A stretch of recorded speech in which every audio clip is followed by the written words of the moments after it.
Hello, this is Angela Anderson. Thanks for joining me today. Today I am going to be painting a really cool kind of nod to Georgia O'Keeffe. We're going to be doing my own style with it, but she was famous for these large poppy paintings and flower paintings that were kind of larger than life on huge canvases.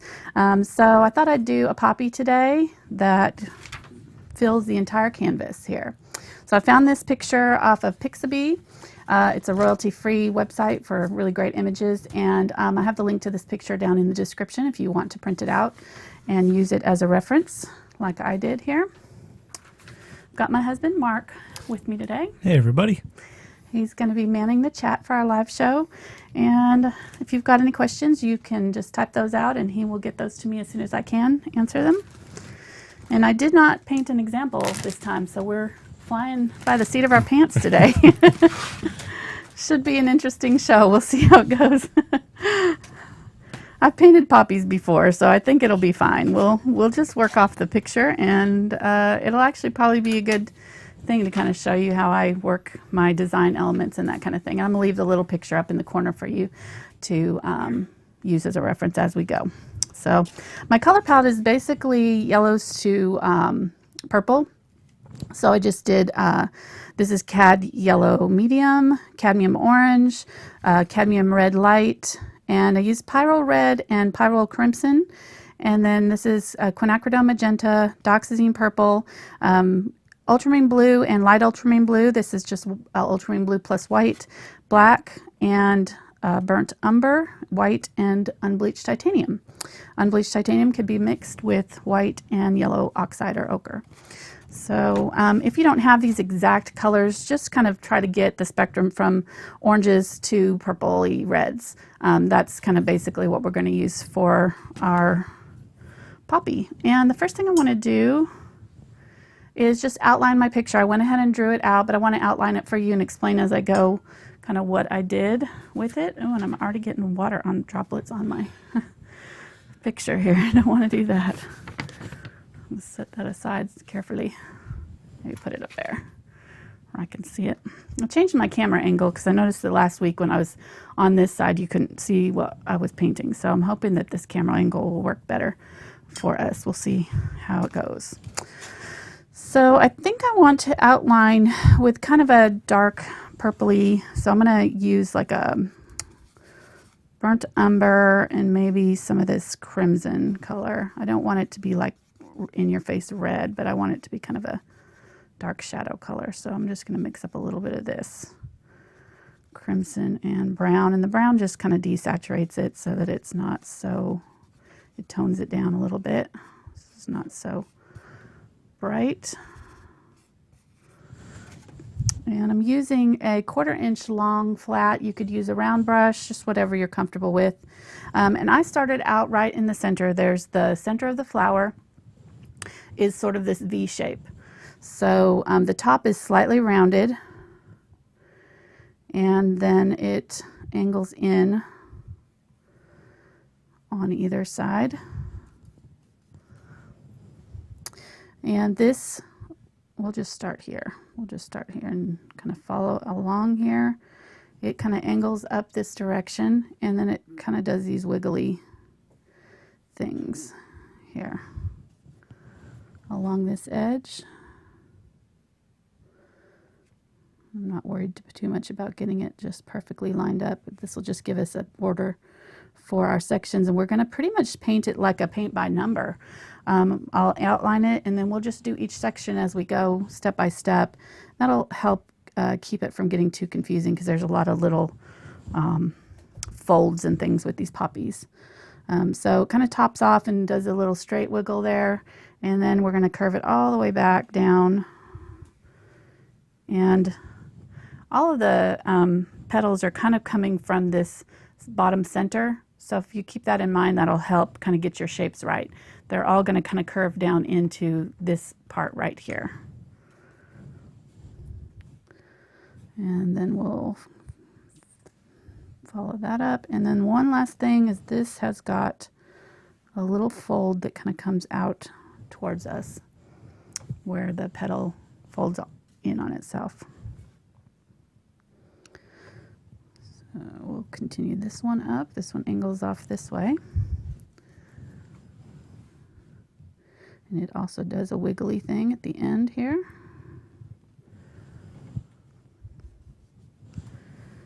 And then you see the back side of it right here. And then the front folds over.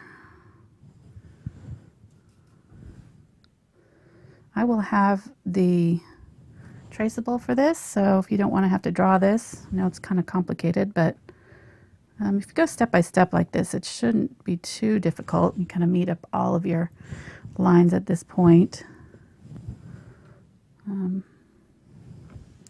Okay, let's do this back one. Ding. You also see the inside of this one a little bit, so it wiggles this way and meets up with that. And then this one cuts off right here, up, wiggles all the way around the top. Kind of meets up there. And then it's got one little folded area that kind of comes in like that.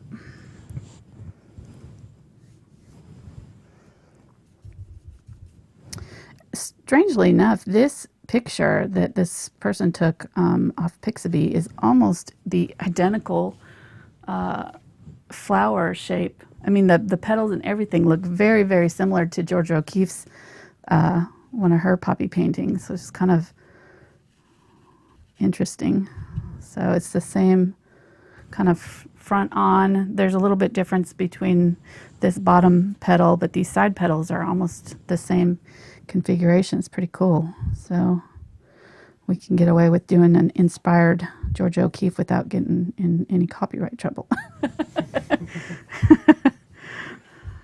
So, no, yeah, we don't want to mess with her people. You know, I think the rule is 70 years after the artist's death is when the artwork becomes, at least in the U.S., is when the artwork becomes public domain. So that's why you see, you know, Monet's and Van Gogh's copied, and we did a Klimt last year that was copied off of the original because it had been enough time since he'd passed away. But George O'Keeffe hasn't been dead that long, so. And she was definitely one of my favorite artists. Definitely a big influence for me. I love her work. And we saw one of her paintings there at the Crystal Bridges, mm-hmm. Right? Yep, it's a white Morning Glory, I think. Okay. Yep. Okay, sorry. So I didn't talk about this. This one curved around this way, right? Kind of tucked back in right here behind this one. This one is just a series of lines that kind of come down here. This one kind of comes around, curves around back in on itself. There's a little area here where it folds up and you're still seeing the underside of the petal there. And then it's curving up. And this underside is following through across there, right? So that makes sense visually. And then it curves down here and wiggle, wiggle, wiggle all the way across. I'm not being really careful about this line being perfect because we're going to mostly cover it up anyways. Not a whole lot of this is going to show when we finish, but it'll just give us our little sections to work with. There's a little bit showing right here of the underside. And then this is the last petal right here. And it curves up.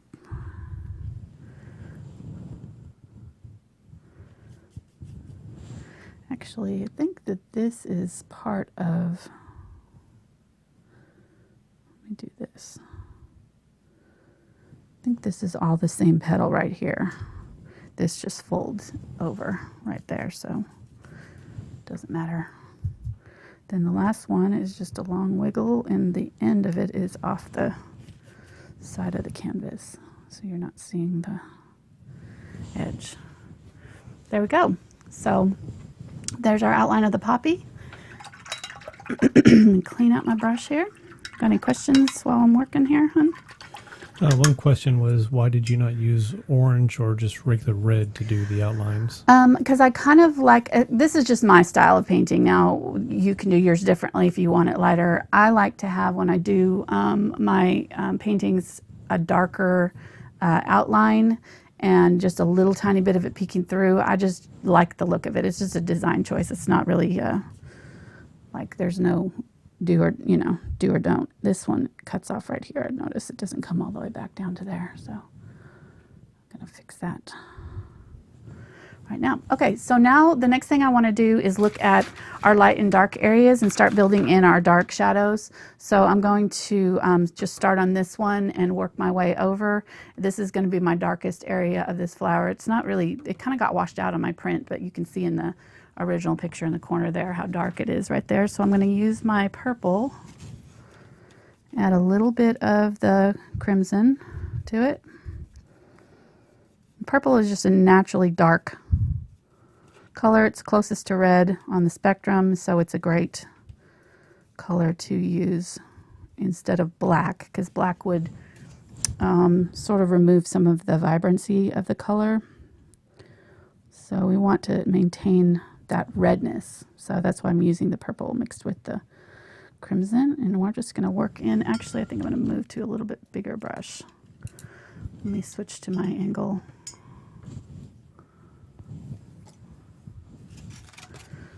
3/8 inch angle brush. And I'm just going to be doing kind of a wet on wet blending for this. So I'm going to start out with one color and work it out and up. And then mix a little bit of the next color in. So maybe a little bit of this crimson straight and start blending that. And I'm not using a whole lot of paint. And really right now, the canvas is going to soak this paint up. So we may need 2 coats just to get it to the right color strength. And especially if you're using craft paints, you'll probably definitely need 2 coats. So I want to keep the darkest part right here up against this line. And the petals are going to curve out this way. So I'm going to pull my brush strokes in the direction that the flower is growing, which is out this way. This is actually pretty much all dark here, so I'm going to go ahead and go into this one a little bit.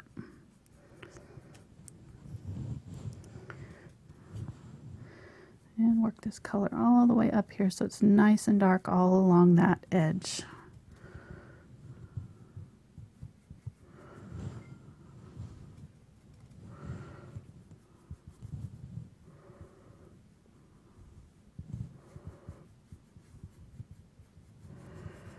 And now I'm going to kind of figure out this shape, right? Because we want this, it's kind of this triangle shape right here. So I want this evenly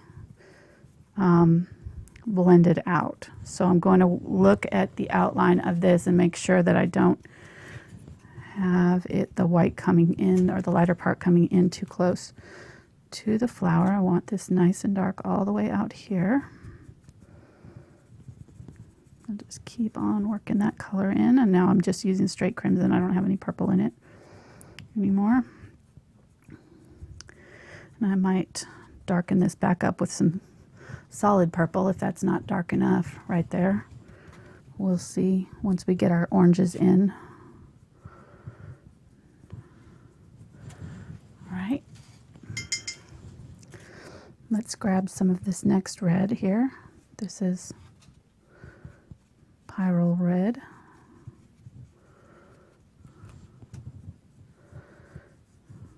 And you could use Cadmium Red is fairly close to this. It's just this is a little bit more vibrant than the Cadmium Red medium. So I just chose this one instead. So see, I'm just kind of blending over the top. Those colors underneath are still wet.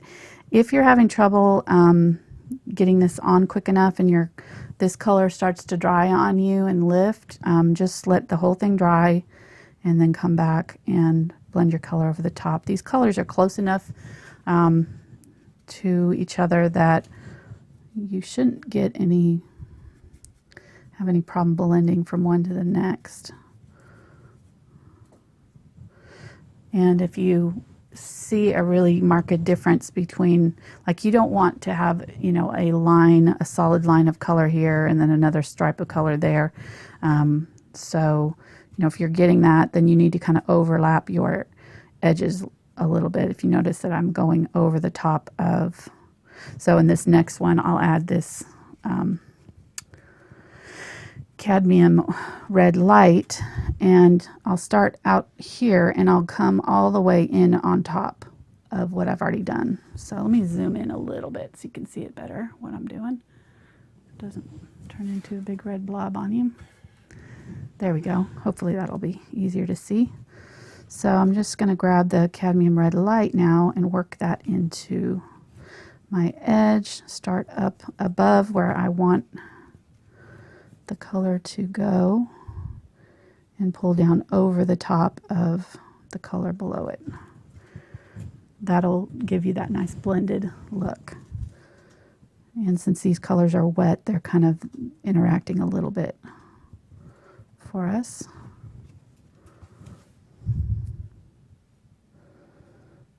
So I say, you know, work as quickly as you can. Just really kind of load up your brush nice and thick. And I'm going to go right over the top of my line there. And there's a little bit of a shadow right in here, so I'll add a little bit more. Yeah, thank you. I'm going to add a little bit more of my darker red in this corner here. Okay. And just keep filling in. This will be kind of our first coat, and then we'll add our highlights and things to soften up our edges on top of this.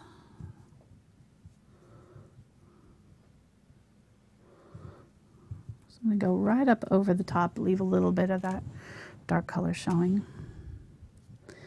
Like I said, if you want to use a lighter color, you very well can. That's just up to you. We've just had a whole bunch of people join us. They said that the YouTube reminders just went out. So oh, wow. So if you could kind of go over the colors that you've used already. Okay. So they can get caught up here. I started up with purple and Pyrrole crimson mixed together in this bottom corner here, and then worked to Pyrrole crimson, then to Pyrrole red. Now we're on Naphthol, or Cadmium Red Light, and doing this outer edge with Cadmium Red Light and just blending down into our color. And each color change we just kind of pull in over the top a little bit to blend it down. Try not to get too much of a straight line. If you're using too much paint, you'll end up with a solid line of color. You know, as you change your colors, so I'm kind of really just loading. Oh, okay, moving it too far. Just a little bit of paint, really. Just trying to keep that straight edge on my brush and flicking down over the top lightly. So when I'm getting down into here, I'm sort of lifting and doing this sort of flicking motion. That gets you that kind of softer blend going on, and instead of pulling all the way down and lifting, then I get this hard edge there, right? So that's what we're trying to avoid. We're just gonna flick it away. Use a really light touch down here where you're wanting that blend to happen. Okay. So that's really weird. I've already got up my next week's painting. So if you want to set a reminder for that, that's already over on my channel page. I let my group, whoops, thank you. I let my group decide on Thankful Art on Facebook. They voted, and the barn with the trees was the overall winner. I had 4 choices, and actually they all kind of got almost equal votes. It was pretty hard decision. So Yeah, you had like 500. yeah, Comments on 400. there. Yeah, 400 over 400 votes. So it was a heated battle. But the barn won out. So we're going to do the barn next week. And then I'm hoping to be able to do at least one or two more of the ones since they seem to be so popular. Trying to find a day during the week that we can maybe add some live shows through the fall. So I'm still kind of working on that. I don't know what our son's band schedule is kind of getting in the way of the days that we thought we might be able to do it. So darn that band. We might, I think Tuesday night might win out. So look for that. It won't be this week, but probably next week we're going to start adding a second live show to our schedule just through the fall so we can get some extra projects going for you. Okay, so that's our first petal. I outlined each of these sections with colors so that we could kind of just use it like a paint by number. So we're just going to fill in each section as we go, and that way we won't get too confused about which petal goes where. All right, so let's work on this one down here. And we're going to grab the color. So with this was crimson coming in this way, so I'm going to add the Pyrrole Red next to it. And just having these kind of colors that are very close on the spectrum next to each other will really help your blending. Then you don't have to do a lot of mixing. If you did not have some of these colors, this color could probably be mixed with like a red and some Quinacridone Magenta and maybe a little bit of purple to darken it up.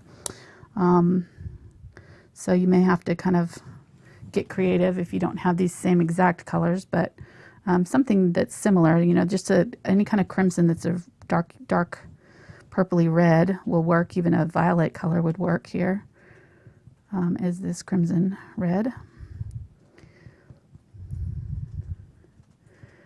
I'm just pulling some more of that crimson in that corner there where it's dark. And then we'll grab some of the lighter orange. This is the Cad Red Light. Pull it down.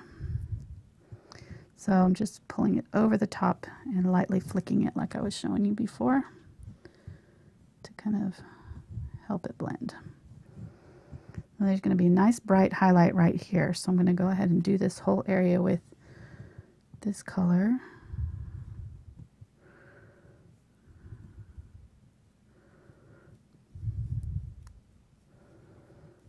And then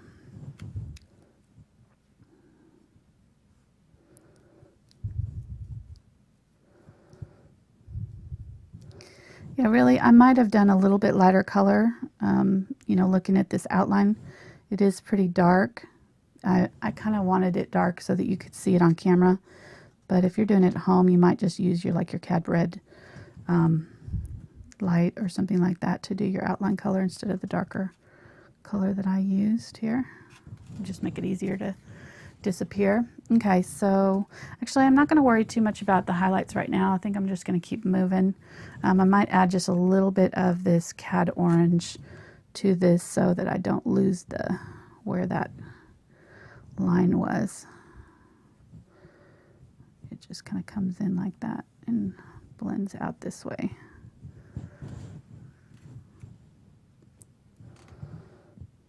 It's too blendy. It's not going to work for me right now, so I don't want to mess with it.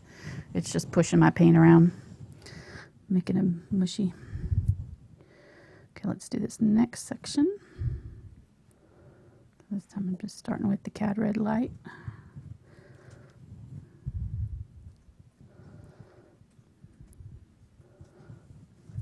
And we'll do this section a little bit lighter so that we can see it against this section over here.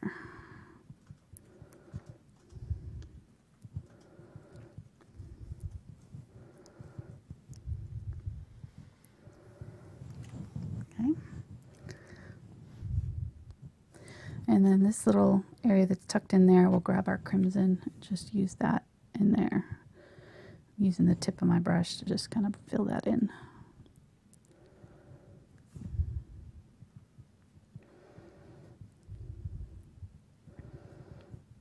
And we'll fill it in over here too, where it's peeking out underneath right here.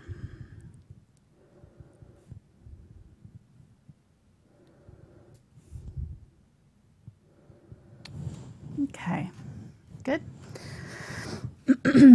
Let's use up that color. We'll grab the crimson, just tap it all along this edge here and pull it in. This is going to be a shadow right there, right up next to that petal where it's kind of covering a little bit. Then our Pyrrole Red. It's just kind of the same thing. Really, basically, you're just kind of looking at your light and dark areas and try to follow along the picture. That's why I'm always telling my folks in my group and in my classes, really, even if you're coming up with something off your imagination, always try to find a reference image, because it's really hard to make this stuff up in your head. You can follow basic principles, but if you don't actually have it to look at, I find it very difficult to, unless you've painted it several times and you know exactly how the light's going to fall on something like this, it's really hard to come up with this in your head, in your imagination, and get it to look correct, look realistic. So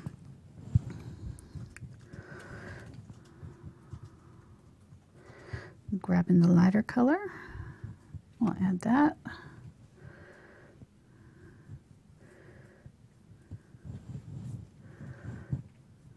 This is that Cad Red Light. Just blending over all the way down. I did not do an example for this, those who are joining, so I was explaining that I'm going to pretty much just be sort of talking my way through this design process as I go, since I didn't get an example done this week. But we had our son come in, so our son's been gone 6 months, deployed, so we got to have him home. We all played hooky yesterday, and my son that lives out of town came in too, so we all stayed home and played on our computers and phones. We did go outside for a little while. It was a nice day. Went out to lunch too, so went out to dinner, I should say. It's funny. Okay, I'm using Cad Orange along this outside edge here because it's nice and bright along that this front edge here.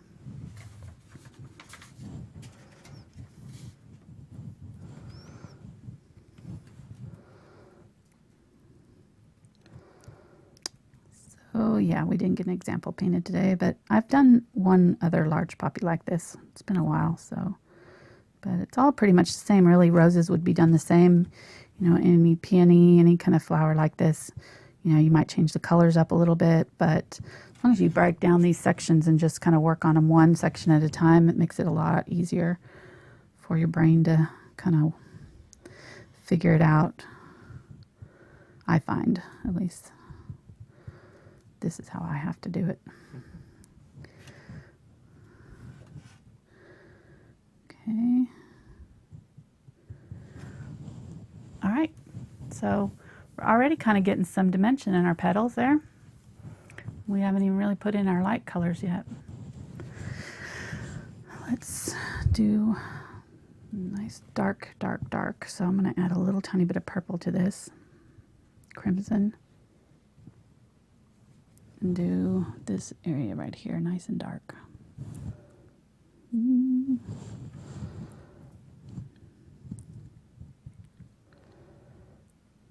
brush got outside the line there. You can wipe that off if you need to. I'm leaving the background. I'm going to do kind of a gray color, and I normally would paint the background first, but in this case, I just decided to go ahead and I didn't want the background of my reds to be gray. I didn't want any of that to show through, so I just decided to work off of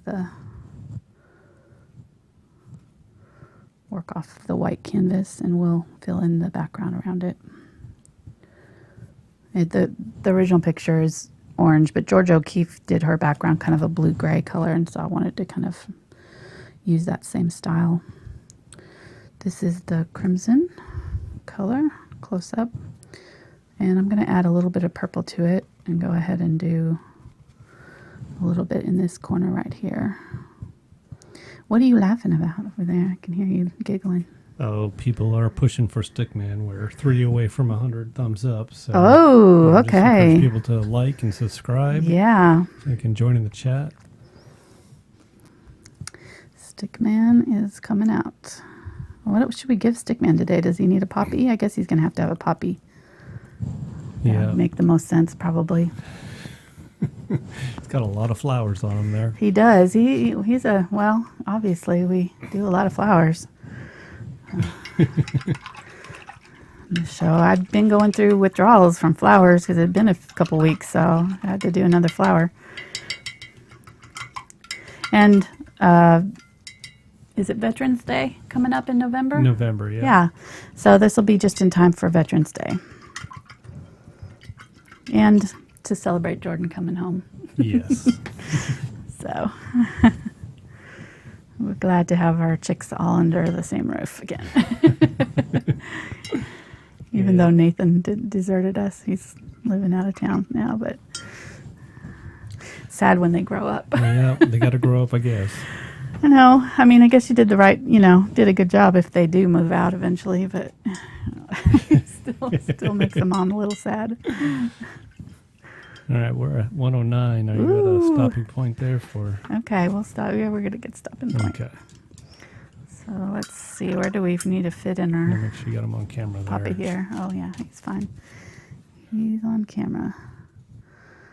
Let's just put a poppy in his over here next to this leaf since it's kind of sticking out in nowhere land. We'll do.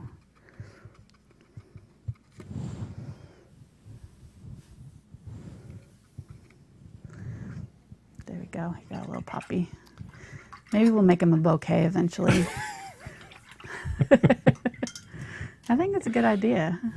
We'll just add another couple flowers here and he'll have his little bouquet. I'll be interested what's going to be next week with the barn scene. Oh, yeah. He's going to have to.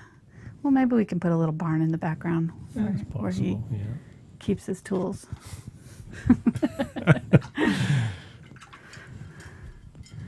Never know. Actually, I don't know that I'm going to be using my filbert. I had my filbert in mind to do, but I'm not. I don't know. When we do our highlights, I might switch to it, but I'm finding that this angle brush is doing just fine, so might not need it at all. All right, so crimson's down. I'm gonna grab the Pyrrole. Do it. Down this way.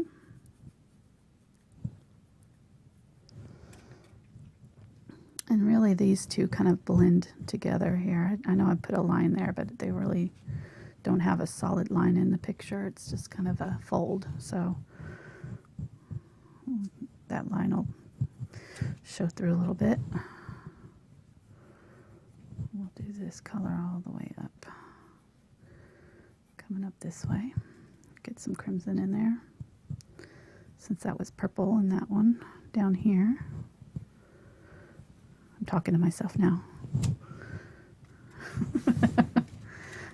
Talking to myself and how many people are watching today.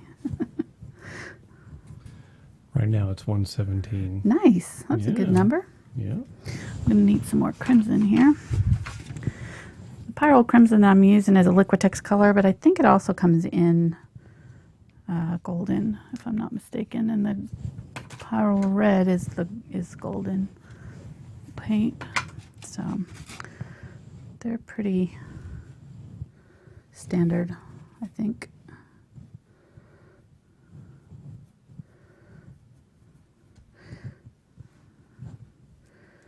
I'm probably not saying Pyrrole right. Pyrrole. It's maybe Pyrrole. I don't know, like Pyrrole. I'm not sure. That's my Achilles heel, is these pronunciations. they couldn't just make it like cardinal red or, poppy red or anything easy to remember. It has to be these chemical names. Quinacridone. You're getting close to your picture there. Oh, thank you. Okay, I may have to zoom out a little bit. I probably will. Let me zoom out just slightly. There we go. All right, so I've got that crimson all the way around. I'm going to add a little bit more crimson in this one. So it's nice and dark right there along that edge.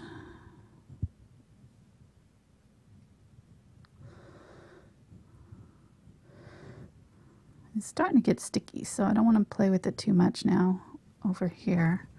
I can grab my next color. That's just straight Pyrrole. And then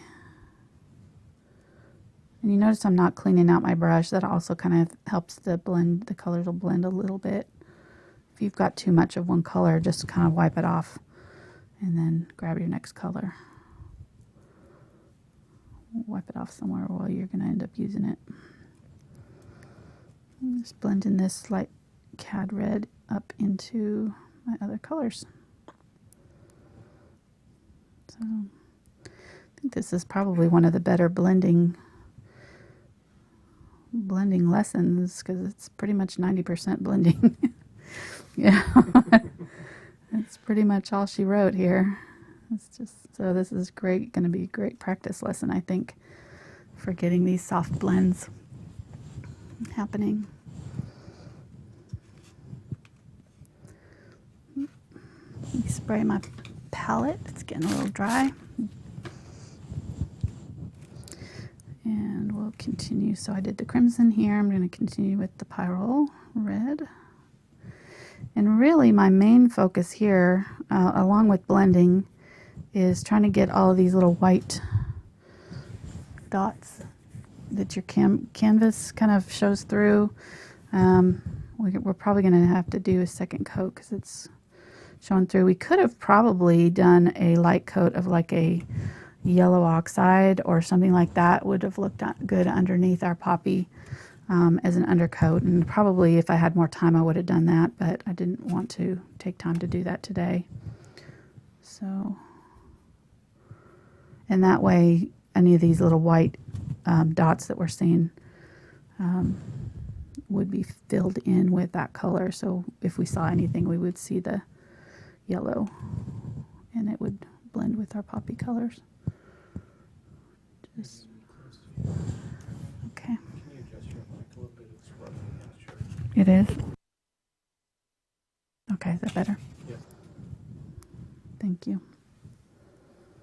All right, I'm going to do dark up against this fold here. So I'm adding a little bit more of my crimson all along this edge here.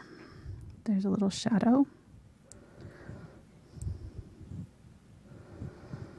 And what happens is when your colors kind of get saturated in your canvas, that's when it kind of gets a little bit more difficult to blend because then they're just kind of smushing around.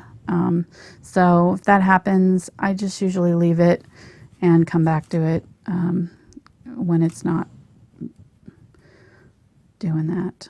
Because if you're seeing brush strokes and that kind of thing, it just means you've got too much paint on there and it's just kind of setting on the top of the canvas and kind of doing the, I don't know, like finger painting or whatever. You know, it's not going to blend. It's going to fight the blend. So using a little bit less paint and just kind of gently brushing over works a little bit better than. So if I let it set and dry and then I can do my blend over the top and add my shadows by maybe doing a wash or something like that, it's a lot easier than trying to fight it and get all my brush strokes out. So just as long as you've got your brush strokes kind of going in the general direction that your flower is growing, and if you look at your picture, you know, in this one, they're all kind of coming from the center. So if you use that as your reference point and just kind of look at the outside edges, they're kind of doing the spoke thing where these ones are kind of coming up this way. Then as we get over here, they're kind of curving up and around, and then these ones are kind of coming down So, and the same thing on this side. These are kind of all coming up from this center mark. These ones are coming up this way, right? And then these ones are curving in from the edge this way, and they're gonna go around that corner and end up down here. So as I'm doing my brush strokes, if you notice, I'm always kind of using that so that if there is any streakiness, it already looks like is part of the flower and it's meant to be there. And that way you don't have to do as much fixing later if you need to correct your colors or anything. Same thing with the fur last week. You're just kind of already gonna lay it in the direction you're supposed to go, and it kind of does the work for you. Just pay attention to it. I've got the lighter red color here, and I need to run more. I'm using a lot of these reds today. Well, they like your nail polish too. I know. I found a really good red. It's a good color. And here yet again, I don't know the name of it. I should You need to write that down. Actually, it's right over there if you want to grab that bottle. All right, I'll look and see. I brought it in the studio. It's in that thing.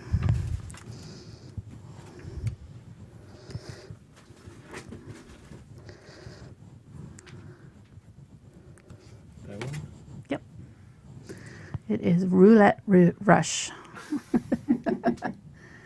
Roulette Rush. See, that's a good red color. I mean, that I can understand. I can. That's a good name, you know. Like these paint companies need to get with it.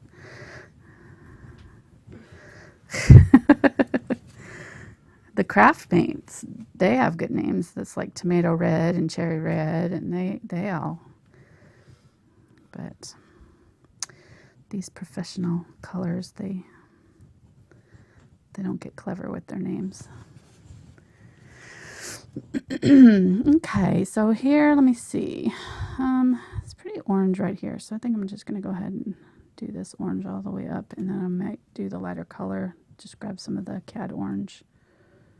And I'm saying orange, but I mean this is the Cad Red Light. But it's pretty. It's like a red-orange color.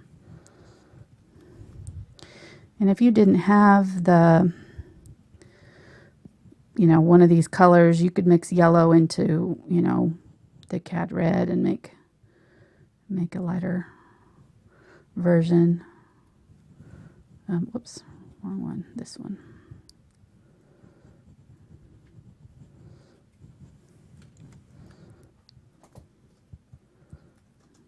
Just working that over the top. Working quickly so that I don't have my colors dry on me so they won't lift up. There we go. All right, we're cooking. This is coming together pretty quick. Well, 45 minutes later, quick. Relatively quick. And so you have the other colors on your palette there, like the Unbleached Titanium White. You're going to be using those later on? Yeah, I'll be using those to do some extra highlights that really make it pop. Oh, okay. Mm-hmm. Yeah, this is just the initial background color, and then we'll definitely be adding a little bit more. I'm going to add Pyrrole Red on here. It's just one shade one shade darker than the, no, one shade lighter than the crimson. I had that right. And then it's a little bit darker than this Cad orange here, or the Cad Red Light that was along this outer edge, so it'll be fine to go all the way across. Be just another enough color difference, I think. Might add just a little bit of this Cad Red Light down in here to give it a glow right along that edge. The more close that we get to our values that we want here on this initial stage, the less work we have to do later in fixing the colors. So just trying to work that all out. Cad Red Light here. And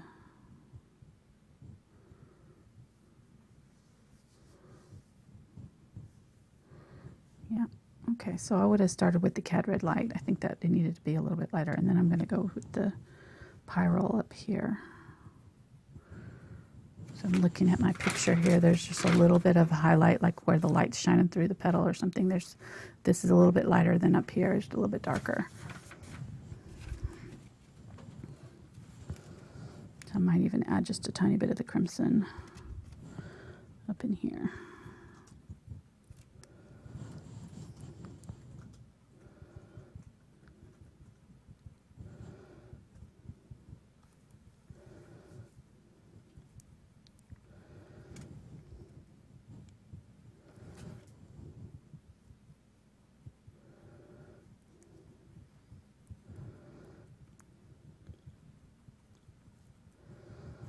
Okay.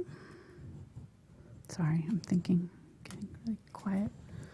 I was going to hum something, but I don't know what to sing. And they don't want to hear me sing. Yeah, well, That's and for sure. you don't want to get in copyright trouble. Oh, that's true. True. Maybe I could sing Happy Birthday. You could come up with an original tune for us. Original song about a poppy? Yep. Yeah, okay. Do it. Yeah, I'll work on that. There's a little bit of it peeking through underneath here that I didn't draw out, so I'm just going to add that now. And then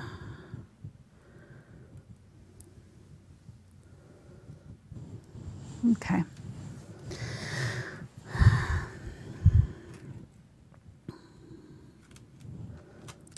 I kind of got my drawing off here. I'm going to add a little bit of this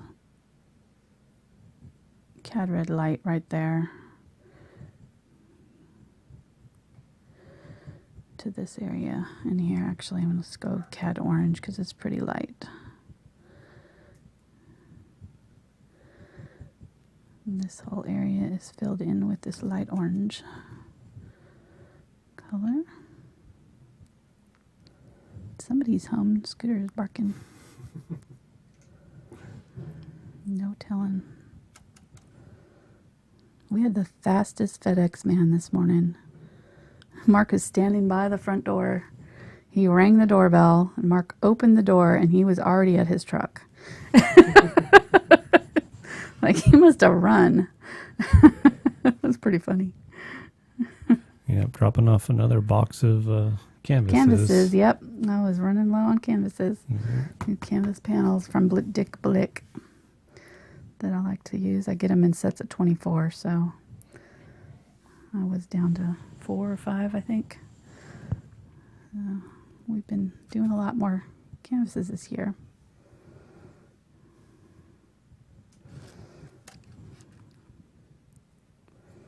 And the canvas panels are easier to store.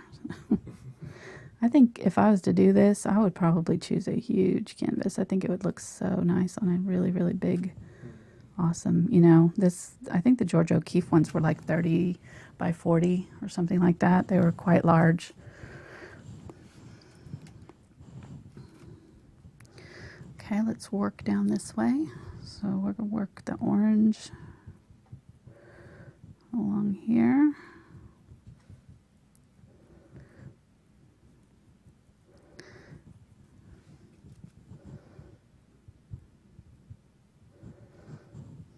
These are going to curve in this way, so I want them to go in the right direction.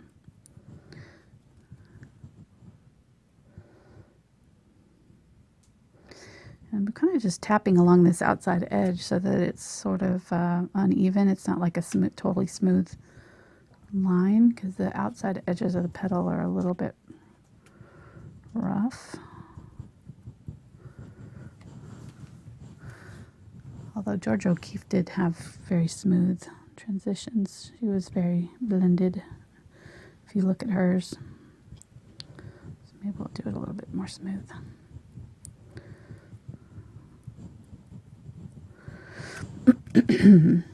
Okay, work all the way down here. This will be our lightest part of the petal, right down here.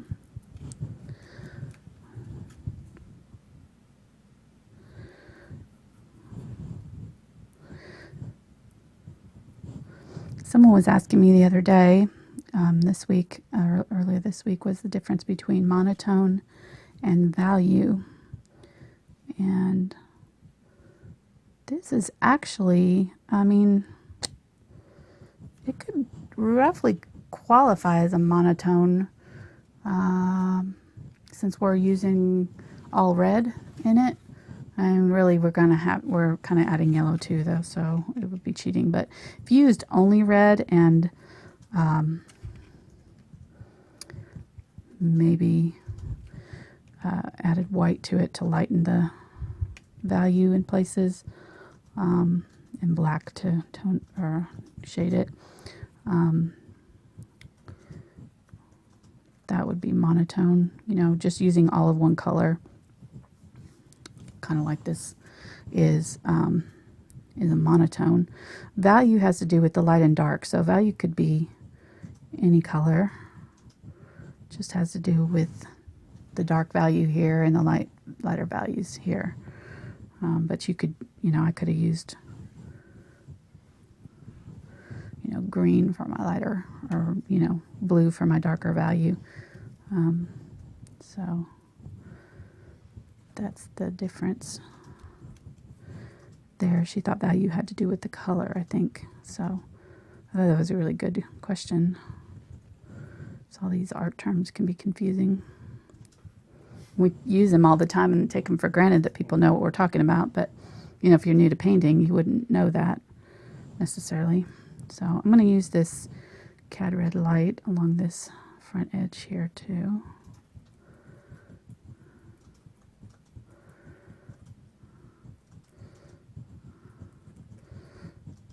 So in this case, I'm using the natural darkness of the colors to create my value scale. And that's kind of why I chose these colors, because we've got, you know, light to dark. You can start out with the yellow. It's a naturally light value color. And then you go, you know, to the next, and they get increasingly dark without having to add black or anything. They're just naturally in value darker. And Dioxazine Purple is one of the darkest natural colors. It can read black. You can exchange it for black in a lot of cases. So you can do whole paintings without using any white or black at all, and just change the values using colors. You know, just by looking at the scale of value that your colors naturally fall under, if that makes sense. So, and the Pyrrole Red here. So that's, you know, when you're choosing this palette, if you don't have these exact colors, that's fine. You know, just try to kind of pick colors that are darker and lighter, and use them in the same places that I'm using these colors. So you could even do your poppy and blues, or any other color that you wanted, and just switch out the values, you know, lighter blue to darker, whatever. Same concept, different colors. It would be done the exact same way. Just changing the palette. Okay, I think I'm going to keep this just not quite too dark, because this area will be black here. So we're about halfway through the filling in, at least. I kind of figured this would be a 2-hour lesson at the very least, maybe longer. We'll see how it goes. It's going pretty quick so far, not too bad.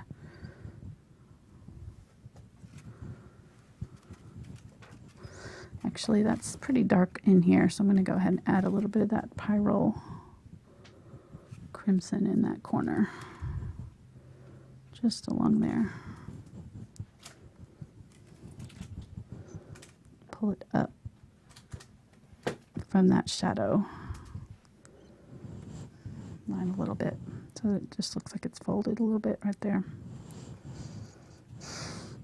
And I think I'm going to add a little bit of my purple and crimson. Use the tip of my brush to just kind of draw that in right there, a little bit darker. I covered my line up.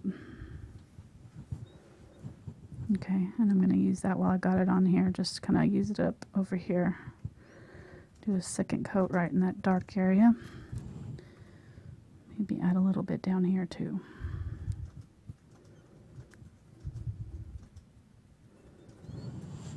Okay. Let me clean out my brush because I don't want that purple in. Contaminate my oranges.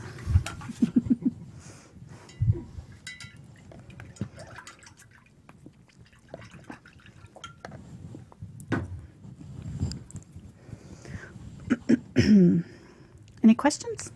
You doing good? They were just wondering what kind of a sketchbook that you paint your examples in. Okay.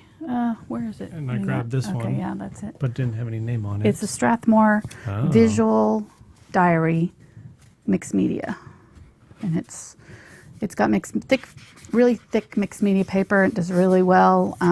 Doesn't get too wrinkly or anything. So I could totally cut these out and frame them if I wanted to. So, and actually, I think I'm going to do a lesson on how to pretty up our covers too, because that's important. Yeah, totally. 'Cause you can take these covers off. So I'm going to do a video on how to do that, so we can. I've done my smaller one. You see, I think it's my smaller one. I covered it with paper, but anyhow, it got water damage. Spencer set it in some water, so it got all wrinkly on the backside there. Yeah, I was not happy. Mommy was not happy that day. Don't mess with Mom's sketchbook.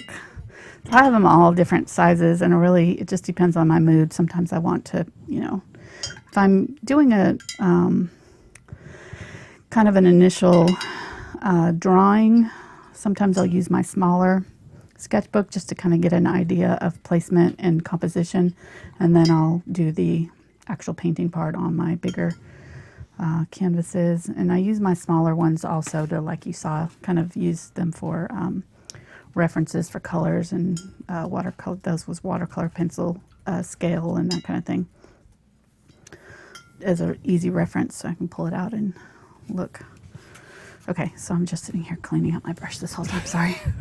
Just talking about sketchbooks. Okay, let me grab some crimson. I'm going to mix in a little bit of the Pyrrole just to make it a little bit in between these two colors. And I'm going to start on this one and work up. This is fairly dark, but it's not as nearly as dark as that area in there. And there's like this fancy curl around that happens with this petal, but I'm not going to try to mess with that. I'm just simplify it a little bit. Somebody asked, does a media pad dry faster than a It regular does. It canvas? soaks in the paint quite a bit. It can be a little bit different. It's fairly similar or similar once you get a layer of paint down on it. But when you're working on the straight paper, it definitely does soak in a little bit different than a canvas does. Each surface kind of has its own qualities. I went from painting on wood. I painted on wood for several years and went to canvas, and that was a really tricky transition because the canvas is so textured compared to the wood with such a smooth surface. So the techniques, I really had to adapt. So, you just have to find that you'll kind of adapt a little bit to the paper, but it'll be a little bit smoother, than the textured canvases as well. But once you get a layer of paint down, it'll react pretty similar to this, So, okay, so I've started out with the crimson and Pyrrole Crimson and Pyrrole Red. And I'm kind of adding a little bit of the lighter orange color, the Cad Red Light, as I get out from that corner. There's kind of a glow that happens along this edge against that dark purpley red. I'm just changing the color here. Will naturally make it look folded. This one grows kind of almost straight up. So we're coming from this center and it's growing up this way.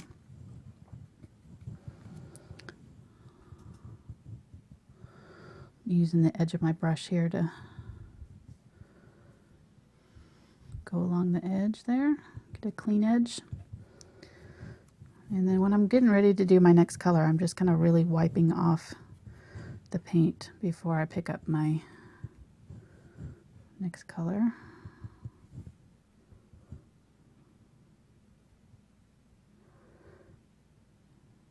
I don't really know what to say because I'm pretty much just doing the same thing over and over again now. So I told you you're going to have to help me talk this week. Okay, well, just everybody that's come in, we'd like you to go ahead and subscribe if you haven't already. And over on Angela's channel, the link for next week's live show is already up, so you can go ahead and hit the reminder there. And hopefully YouTube will remind you on time instead of 10-15 minutes into it like it did this week. So, well, that pretty much happens. You may want to just set your phone account. Set another reminder. Set your alarm on your phone. Well, every Saturday at 2 we're doing these, and we start pretty much at 2. 2 o'clock Central. Straight on the daylight time button. Yep, right at 2. We're pretty much on time every week. Unless there's a weird mishap or I get sidetracked and forget that it's almost 2, like I did a couple weeks ago. Doesn't happen that often. We do pretty good about starting on time. Kind of a stickler for that.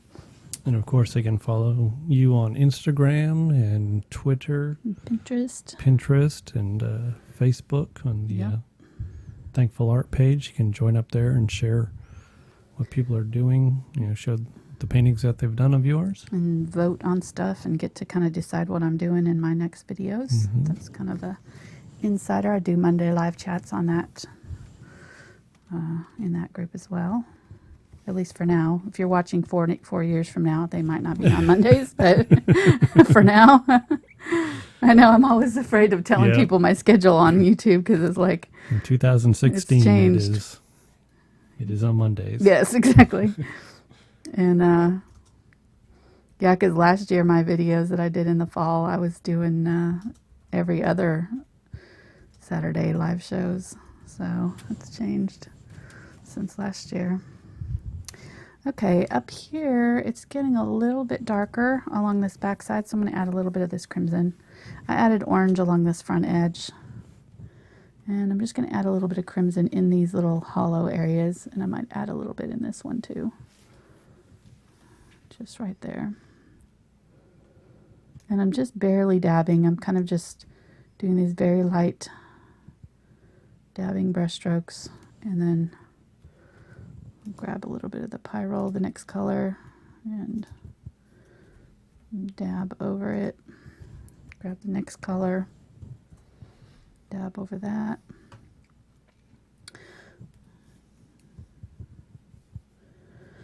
And I did want to say, those who have been longtime subscribers, you may want to check and make sure that you're still subscribed to me, because YouTube's been doing this weird thing, and it's been doing it to me, and also like one of my admins that is one of my moderators for my Facebook group, she said that she went to my channel page this week and she was unsubscribed from me. So and that happened to me. One of the people that I subscribed to, I went to their page and I had been unsubscribed, and it's been happening to some of my other YouTuber friends, that they've been unsubscribed from people, and vice versa, had some of their subscribers dropped. So I don't know what is going on. There's a new kind of thing with YouTube, and the way they're checking the channels every so often and kind of dumping inactive accounts. So I don't know if that's part of it. If you haven't been on somebody's channel for a while, if it dumps you. But I mean, even she was active and she's been, on my channel weekly, and it still unsubscribed her. So I don't really know what is going on, but so you may want to just check and make sure that you're still subscribed to me and your other favorite YouTube artists while you're at it. Very odd. But we did hit 40,000 this week. So despite all that, that was pretty cool. Very cool. Onward to 50. We're hoping to hit 50 by the end of the year. I don't know if it's going to happen at this rate, where we may have to get help from you guys sharing and spreading the word, maybe spread the love, help us to get to 50,000. That was just a personal goal. It was already a long shot at the beginning of the year, but you know, it's good to have goals. We're going to get close. We'll get to about 47, 46, 47, something like that by the end of the year, but at this rate. But if we get better numbers over through the fall, we might be able to do a little bit better than that. Yep, the more that people share on their own personal, social media, Facebook and Twitter and all that stuff, that, they spread the word to all their friends and family and get more and more people involved. Mm-hmm. Every little bit helps. It does. Yeah. Okay, so this is the Pyrrole Red along here. Then we'll do we want this to be lighter than this here. This is a little bit darker along here. So I'm going to actually just switch over to this orange and make sure that this is nice and bright all along here.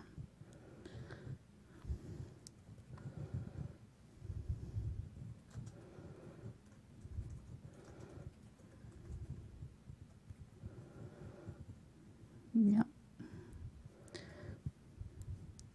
And it's been fun having Mark help me on Saturdays, 'cause now I don't feel like we're doing two different things. I don't feel guilty for working on his day off. And that's okay. Yeah. I'm trying to learn more art stuff. Yeah, he's doing good. I don't know if it's rubbing off too well, though. That's all right. You can be my tech guy. That's the part I don't like doing anyways. So. Yeah, try to make improvements in our audio and video. Mm-hmm. Yeah. Yeah, we're looking at cameras for next year, maybe buying a new camera. So that'll be an investment. And then maybe adding a switcher so that we can actually be on camera some with our faces. Not that I'm looking forward to having to wear makeup, but... Okay, so you can already see we're getting pretty good. I really am liking it. I can already tell, these are drying a little bit darker, so can tell that I really need to brighten this up quite a bit to make it pop out. And we'll add some highlights along the top edges of these flowers too. That petal, I mean. Let's add this Cad Red Light in here. This is the back side of that petal that we're seeing. Or the inside edge, really. We'll add a little bit of orange too to make it even that much brighter. And it's catching some sun. See, this is the kind of place where, if I was doing this from my own imagination, I would think this area would be dark right here, but, it's not. So it's just the way the light was hitting this. It was probably hitting it from this direction a little bit.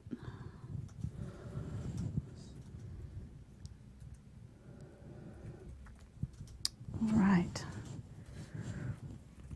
Oh, it's looking so pretty. I love it. I think poppy is one of my favorite flowers. I always say that, though. Every time I do a new flower, it's my favorite. Irises are my favorite. Roses. I don't know. Roses haven't always been... It's not my favorite flower. Definitely poppies, I think. Poppies and iris. We tried to grow poppies. They won't grow in our climate very well. It's too wet here. Too, I don't know, soggy.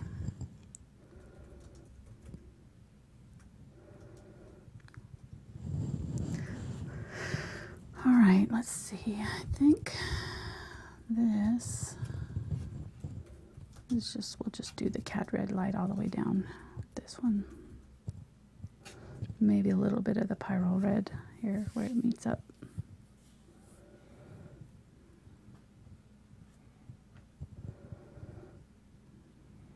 There we go.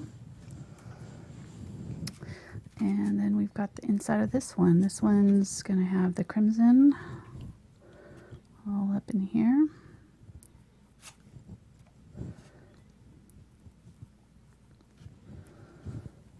We'll do it nice and dark along this edge.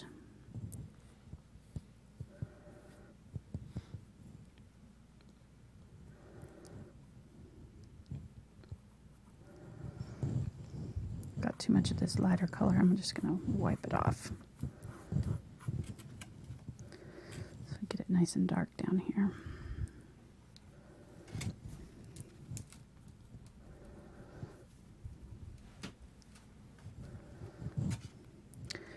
And I'm actually going to go over the top of this a little bit because the petals, or the little, I don't know what that is, the center of this flower has these little black things that kind of poke up. So I want to make sure that I have red beneath them so that when I put them in there, there'll be some red behind them. If that makes sense. So I'm going to come down over the top of that line just a little bit, so that when I do my black over the top, it'll have some contrast and have that red underneath. So I don't have to worry about going in between anything. All right, now Pyrrole.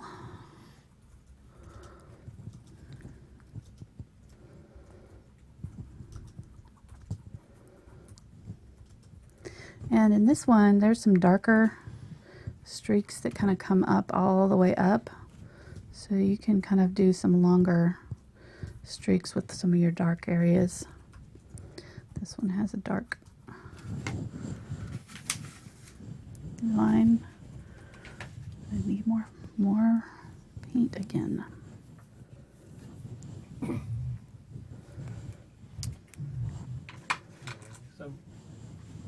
Somebody's asking, what brush are you using right now? This is my Zen 3/8 inch angle brush. So it's been doing pretty well. I was gonna do the outside edges with my filbert, but I don't really think I'm gonna need it. This is doing a pretty good job. So since I didn't like pre-paint this, I kind of just guessed at what brushes I was gonna need. Bring this dark crimson up a little bit higher and streak it up a little bit in a couple of places.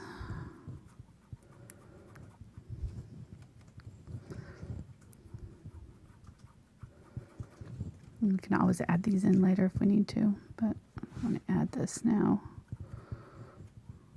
Whoops. Okay, now the Pyrrole. Kind of go in between our streaks a little bit.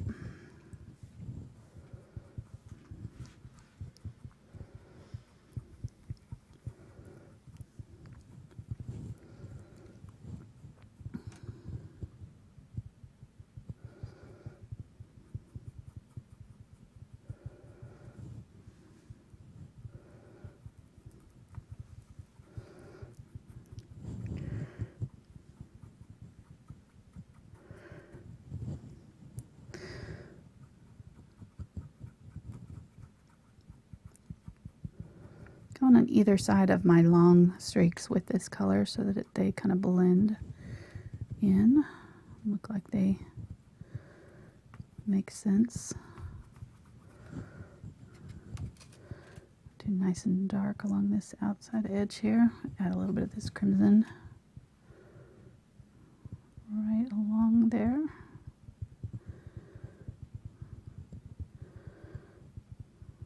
You may have to do this petal in sections. You may have to do like this one section here all the way up and then work the next section over if it starts to dry. It's, you know, it's a pretty big area to fill and it may start drying on you. So don't get too fussy with it at this point. You know, don't spend like a half an hour on this section and then try to come over here because this will start to dry, you know. So I shouldn't say half an hour. It's not going to take you that long, but you know what I mean? Like don't spend a bunch of time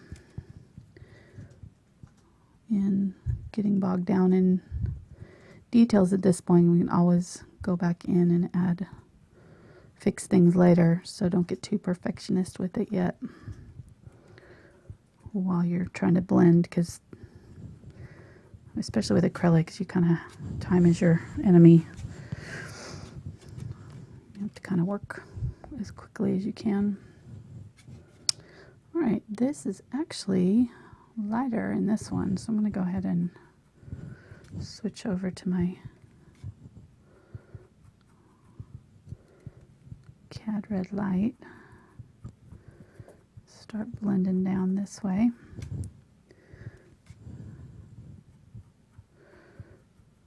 From the top. I can definitely tell this paint in here is getting a little bit sticky, so I don't want to go over any of this right now. I'm going to just sort of lightly brush over this. You could add an extender to this if you wanted to. You could add like a blending medium, or a glazing medium doesn't really add a lot of blending time. So blending medium or an extender or something like that would help you if you're having trouble getting these blends. But yeah, somebody was just asking if her retarder would help. yeah, it could. Also. You could use retarder to help. I just personally don't like the feel of them. They make my paints feel like sticky, or like sometimes the retarders make them feel like slick, so the paint's not sticking for me. And since I like to do these kind of dry brush techniques, they I don't know, they just don't feel right to me, so I just don't use them that often. I just prefer using water and working as quick as I can and building up, layers. You can always dry it and keep going if your layers are starting to dry faster than you work. Just do small sections and let them dry in between layers. As long as you're using the same colors and you just kind of lightly blend over, you could do this in several different sections and let it dry. I could let this dry now, and all I would do is where I have my transition area, if this was completely dry, I would just add a little bit more of this original color in like this, and then do my next color on top, and it would have that underneath to blend with. So you're just kind of refreshing the color a little bit. So I'm using the orange up here at the top.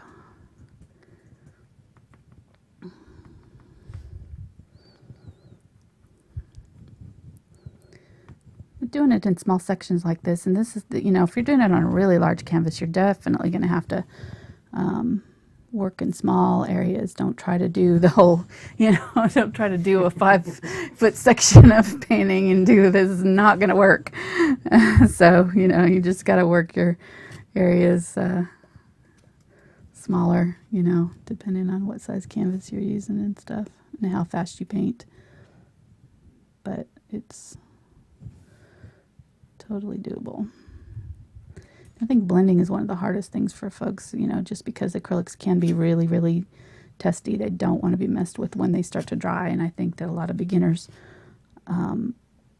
well, even in my, student classes, my kids' classes, they see me, doing these blending things, and they'll just do a too large of an area. They might,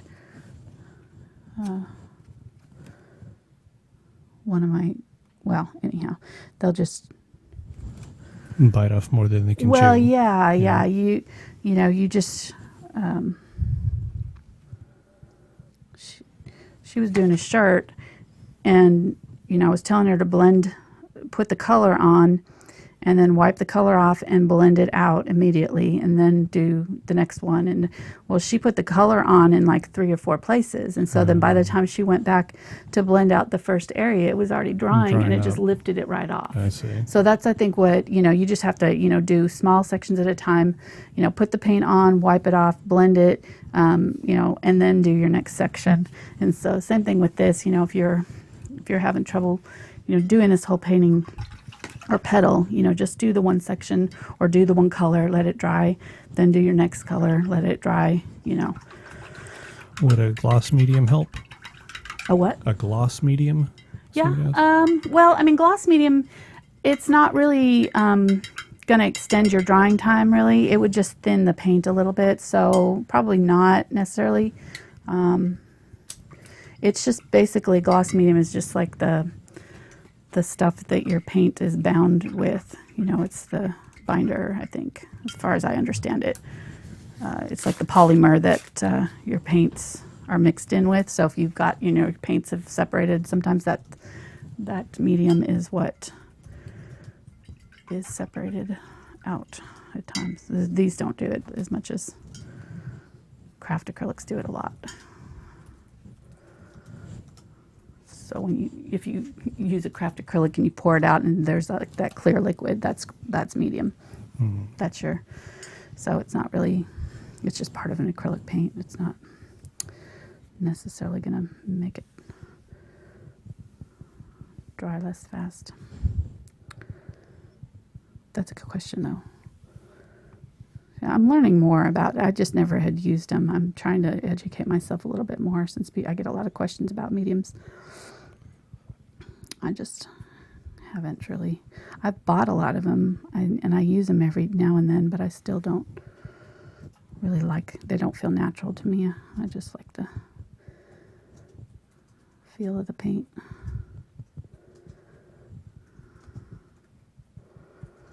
Every now and then I'll use blending medium, though. Blending medium, or glazing medium, I should say. So you could do something like this with a glazing medium, probably, and just glaze in your darker. Do it all with the lighter color, and then glaze in your darker areas. That would be another way of doing this painting.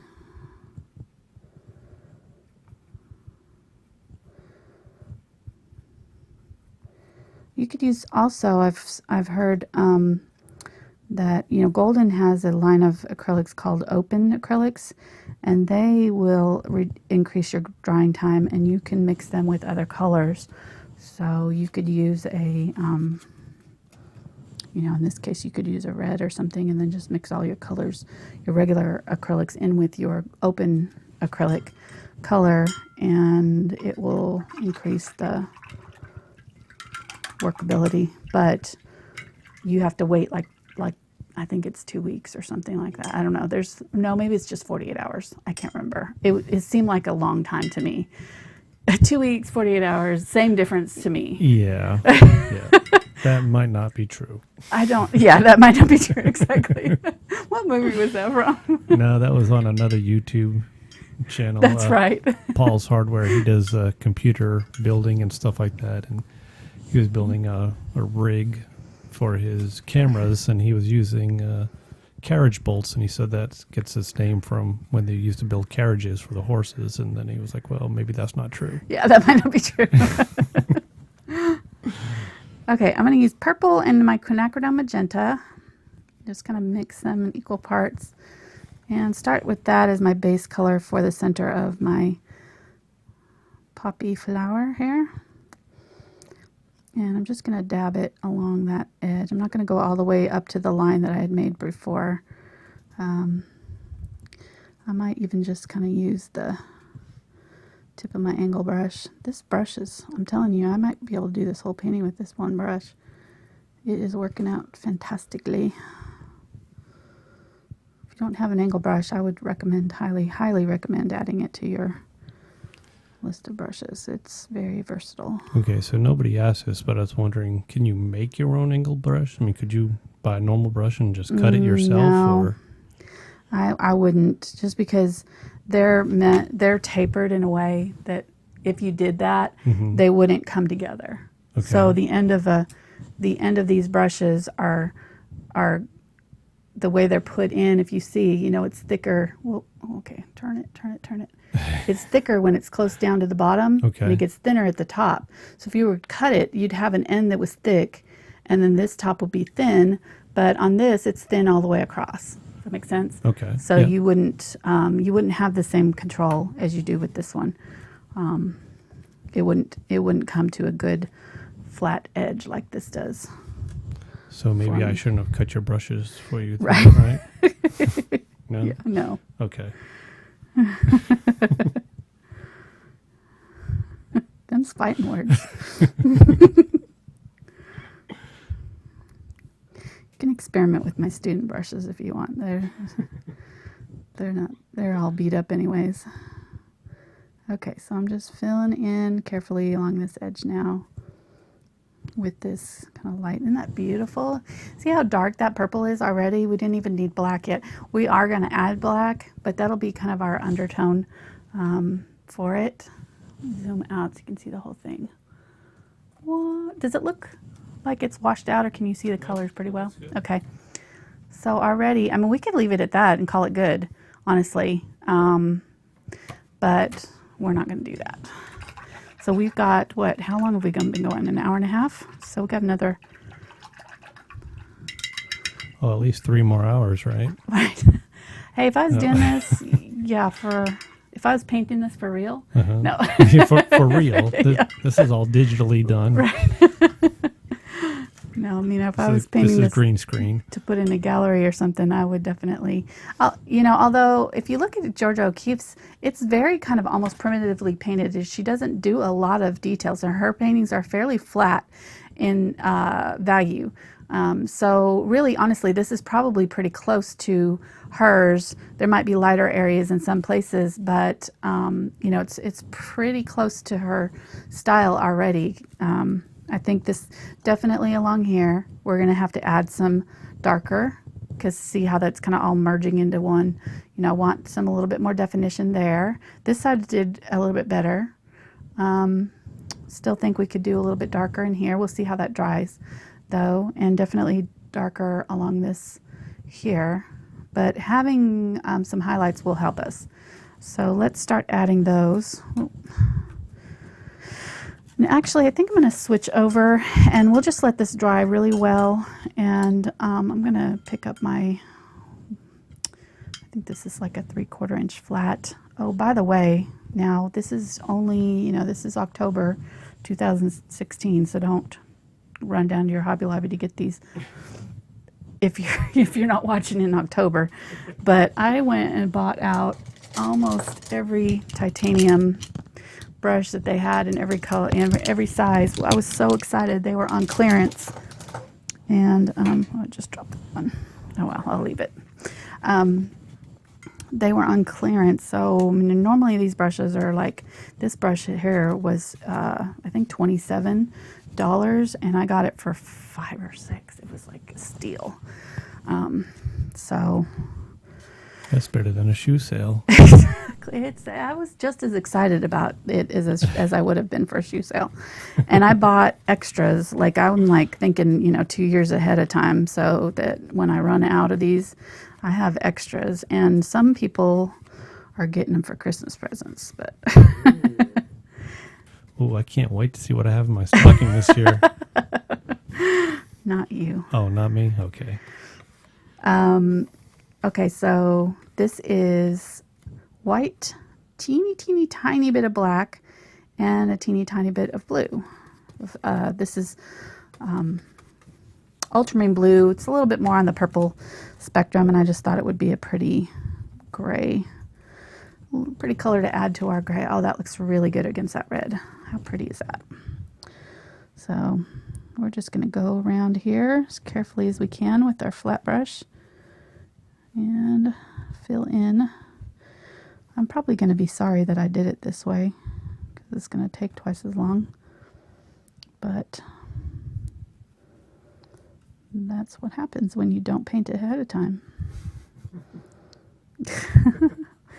And I can't promise you that next week is going to be painted ahead of time either, because I have a really good picture of it. I think I'm just going to go wing it.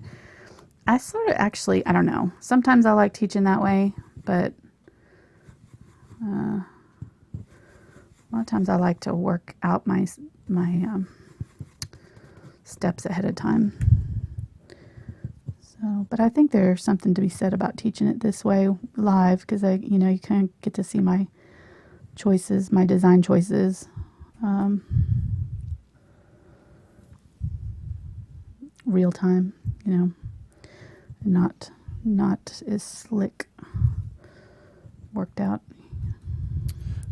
What is that light purple or blue color that you have there? This is light ultramarine blue. I thought I might use it for some of the highlights on the red. It looks really pretty against the red. So I don't know yet if we'll use it or not, but it's just ultramarine blue mixed with white. That's all it is.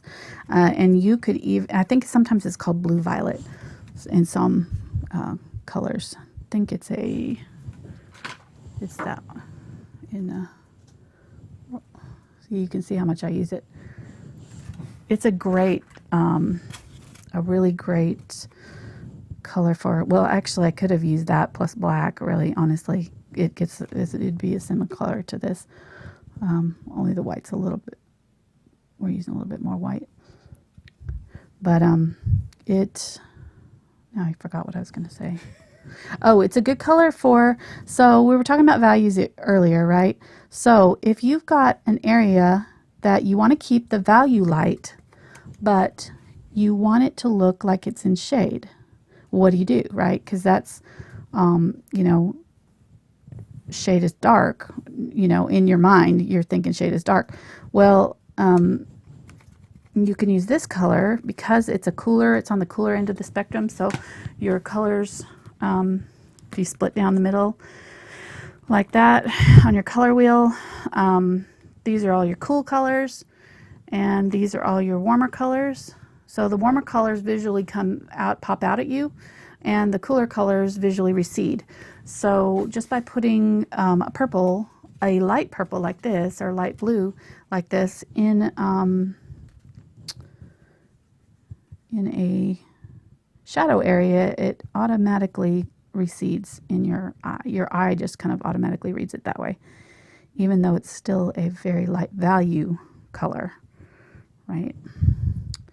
So it's really helpful for, like shadowing on I don't know. Well, I use it a lot on flowers, actually, for this kind of thing. So I don't know. We'll see later on if we use it or not. We might not.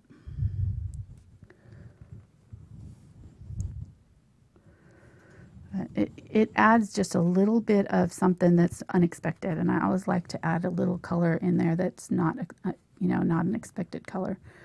So I thought it might be the perfect one to add with our poppy, just to give it a little hint of this little purple thing going on. Especially up in here, we'll probably use it in the center. Okay, so I'm going to leave a little bit of, there's a little green stem that comes down here in my picture, so I'm going to leave a little space for that. Actually, no, I'm not. I'm just going to cover it and then we'll do it later. Okay. I may not do the whole thing because you kind of get the idea.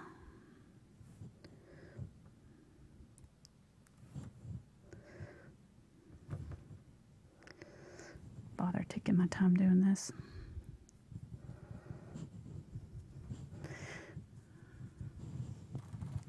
I love that gray. That looks so pretty against it. Gray's the new neutral. Did you know that, honey? I did not know that. It's kind of overtaken brown for the new neutral. It used to be like browns and beiges. The gray is now the new hot neutral. I didn't even know that brown was the old neutral. Mm-hmm. What was before brown? Hey, you don't have to answer that. I'm trying to think. That would have been in the 90s. So what was the 90s colors? The 90s colors were like forest green was the neutral for in the 90s. Everything was forest green and burgundy and those colors. And then... And big hair. Yes. Yes, big hair. Although I never figured out that big hair. It was too late. I was too late on that trend. I didn't figure out hairspray until it was already past. I missed my opportunity. I'm loving this gray. This is just really making me happy. Okay, I'm going to keep going. I know this is probably not all that exciting, but if you notice, I'm using the edge of my brush just to kind of skim along, and I'm still leaving just a teeny tiniest bit of that outline color showing through. I don't know, I just like the look of that. So that's why I do that. Oh my goodness, look how pretty that is. This is making me happy. I don't know, flowers are definitely my happy place when it comes to painting.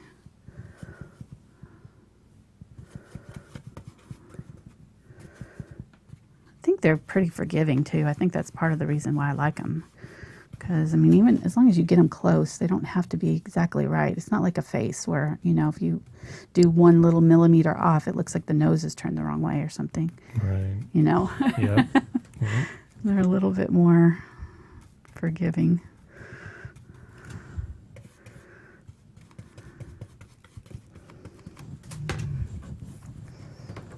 Okay. Should I stop doing this now? Just move on? Get the idea? We'll see what people say in the comments because they're liking the Liking the colors gray. too, yeah. I know. It's so pretty. I kind of want to see what it looks like when it's finished. You may want to put it behind a dark background like your book there just so they can see it kind of blended in with your mat on your desk there. Oh, The difference between the color. Yeah, just so that they can, there you go. See the value. It's really close to white. It's not very dark. It's very, very light. So it's maybe 1 or 2 shades lighter. It's like 90% white, maybe 95% white, and just the teeny tiniest bit of black and blue. And you could always do your corners a little bit darker, or add a little bit areas that are a little bit darker than others to give it a little bit interest so it's not like a solid color.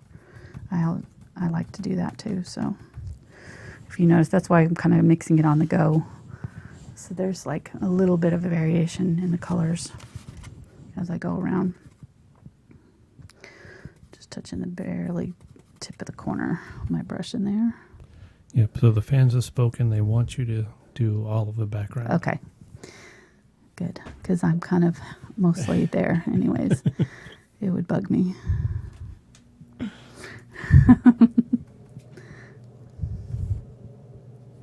I mean, since we're going to be over 2 hours anyways, well, might as well, right? Just go for it.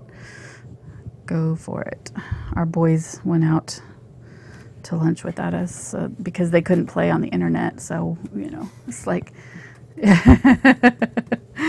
like, well, what can we do? It's like a prison state in here, this house, if you can't use the internet. Somebody asked, and when you did the outline of the flower, would it be okay to do the gray background before painting the flower? Yeah, absolutely. I mean, really, that would be fine. I didn't do it because I didn't want the gray interfering with my red. But what you could do is do your background gray and then paint the flower in with a like a yellow ochre, like I was saying before, and that would just give it a golden undertone. I just wanted it to be a warm undertone, and this is kind of a cool undertone. I wasn't sure if it would look good under the red, because even though we cover it up, there's still little bits of the color peeking through, and it does affect your colors, what you paint underneath it. So yes and no. So yes, you could, but I wouldn't leave it as your undertone color for your poppy. I would put something else on top of it before I did my reds. Right, but you could paint the outer edges and then go and paint the... Totally. Yeah, just not have it as a base. Right. Okay. Yeah, I wouldn't have it as my undercolor for my poppy. So it's your own personal choice whether you paint the flower first or the edges first. Exactly. Okay. Yeah. And normally I would, like, in a lot of my paintings, I start out with the color that, do the whole thing in a color. But because I wanted to do this gray, I just didn't do it this time. There just wasn't one color that would have worked as an undertone, I didn't think. So, I mean, I guess I could have done the whole thing yellow ochre, but then it would have changed the tone of the gray on top of it too, so.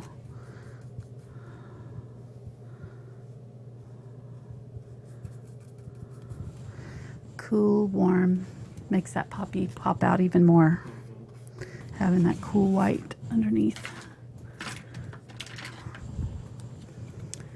We're getting a good lesson on color theory today.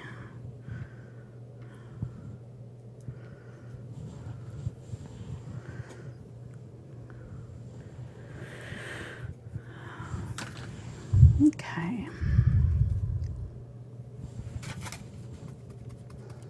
Just a little bit more.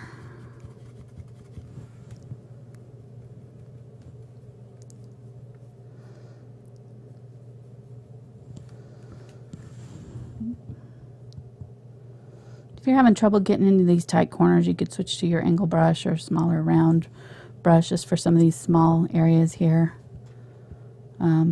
Or like, if you painted the background ahead of time, you wouldn't have to worry about it.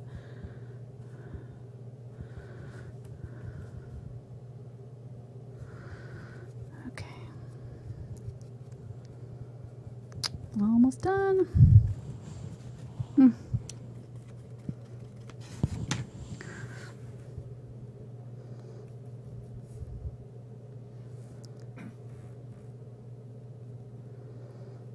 And if you wanted to, you can use the original color scheme here is the greens. You could just do kind of splotches of darker and lighter greens in the background if you wanted to get it closer to the original color. But since we're doing it George O'Keeffe style, kind of matching her color palette a little bit. Okay, I might need 2 coats on there, but I'm not going to do it right now. Awesome. Very good. All right, let's start.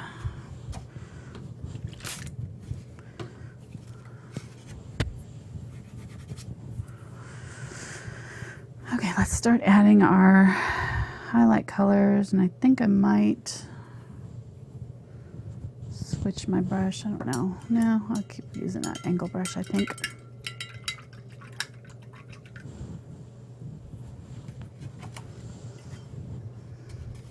Okay, so now what I'm going to do is I'm going to add some washes, and that'll fill in all these little holes. There's a few little, if you see closely, you can see little white areas there. I just want to fill those in. So the easiest way of doing that is just to make a wash. And I'm going to use this Pyrrole Crimson and just water it down a little bit. And I'm just going to go over all of this, and it'll catch the water. Being more watery, it'll go down into those little holes, and it'll just catch in all those. And that way I don't have to do a whole nother coat of paint on here. It's a little trick. Is there a stem in this painting, or is the stem? Yeah, it is. It's down here. Okay. It's kind of angled. I just covered it for now, but yeah, I'll put it back in here in a minute. Okay. Is that your question or somebody else's? It was somebody else's. Okay. Lady Whitefang. Okay. From Sweden. Oh. Special shout out. One of the regulars. Nice. Who else is regular? Oh, Mona's today? here. Colleen. Nice. Susan Miller. Kim Sim. Kim? AZ is here. AZ Freely. Mark. Yeah. Steffi Cakes. Nice. Dominic Designs. Oh man, I'm scrolling through here. Sorry if I'm not getting everybody. Patricia Stubbs. Sue Clark. Yeah, a lot of So, regulars. That's yeah, great. a lot of regulars here. That's awesome. We love it. It's like kind of like family. It's like, Oh, sorry, I got corrected. It was Norway, oh, Norway. not Okay. Sweden. I'm sorry. Mona's the one from Sweden, honey. Okay. And Mark's part Swedish, so we were talking about that the other day with Mona. I'm part Norwegian, so there we go. I think with my great grandmother was she was part Norwegian, and half. Oh, here my shirt's getting in the shot here. Sorry, I'll pull it down. Half Norwegian, half French, and then I've got like every. They've got a little bit of everything. Our kids have everything. They now. do. They really do. Between the two of us, because they've got German and Italian on your side, and then And Swedish. And Swedish, English, Scottish, and Irish on my side, yeah. and then Cherokee. So we're American Indian, and we've got everything. Got it all covered. Well, except for I don't think we have any Asian or I don't think we have Asian, a Mexican, or no. anything like that. No, My no grandfather's family was from Mexico. They were one of the first settlers in Arizona. Yeah. But he's my step grandpa, but he counts as my grandpa.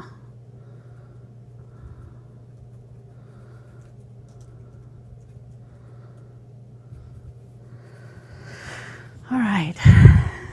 And I think Georgia O'Keeffe, she settled in New Mexico, if I'm not mistaken. She's got our museum in Santa Fe, everything. We never did get close enough to stop there.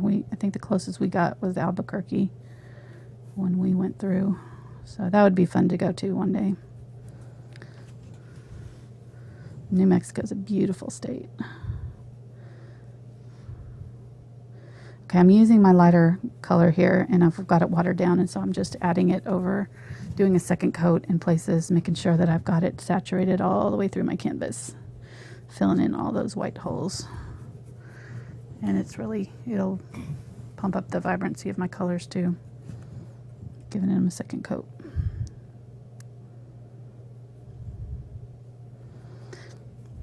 Okay. All right, and so now I'm gonna put out some more orange because I'm out of that color. More orange and more Cad Red Light. Here's where my yellow is gonna come in. Start using my yellow in some of my highlights. And we'll use a little bit of our Quinacridone Magenta too. So I don't know if I need to keep going on this. I don't think it really shows on camera. These little white holes, it's just bothering me more than anybody. Well, maybe it's not necessary to do all of them, but So you're just using a more watered down paint right now. yeah, the watered down paint just kind of gets down in those cracks of the canvas and fills in any of these little holes that are happening.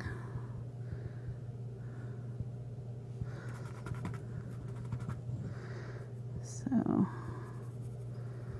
I'm just trying to use the same colors that are underneath originally, and that way it's not really changing the color of it. Although you could go in and, I could go back in here with some of the maybe quinacridone and purple. Maybe light. Well, let's use the crimson and purple. And go in here and add a little bit of wash of the crimson and purple in areas to really darken it up.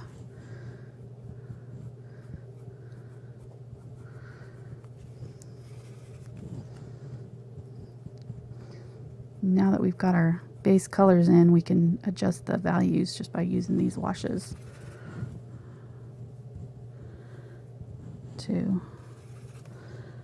darken up some of these areas that we wanted a little bit more contrast along here.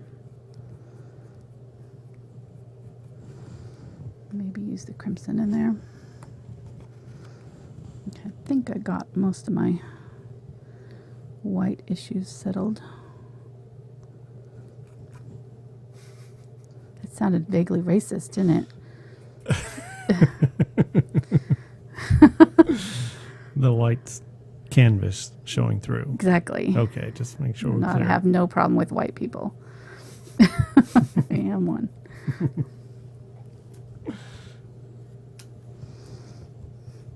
It reminds me of that Portlandia. That was terrible. The new Portlandia season skit. Yeah. Yeah. Yeah, gosh, so bad. No, we're not going to mention that. Don't want to ruffle anybody's feathers. It is pretty funny, though. What about White Man? Is that what it was called? Yeah. Yeah. Yeah. The anthem for What's Happened to the White Man. Yeah. So silly. Silliness. Yeah. Sadly. What? Yeah. All right. Let's see here. Okay, so I'm going to add, I think we're good on my value. I'm pretty happy with the dark areas here. I think I'm just going to start adding the lighter areas. That'll automatically make the dark areas pop out even more. So I'm going to grab some yellow, mix it with my orange here. So just making that orange just a little bit brighter. Add a little bit of my unbleached titanium to it. That's a pretty color. And I'm going to start on here, and I'm just going to very, very lightly start tipping out, pulling in from this edge and brightening up that edge. I am barely touching the canvas. Look at how that makes it glow. So pretty. Let me zoom in a little bit.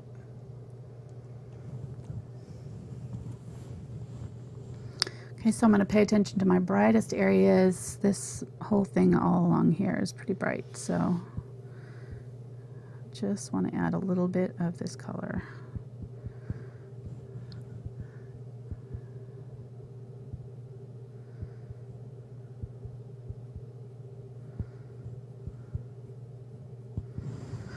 Okay, good. We'll add a little bit. Ooh, that might have been too bright. Let me go back in and tone that down. There we go.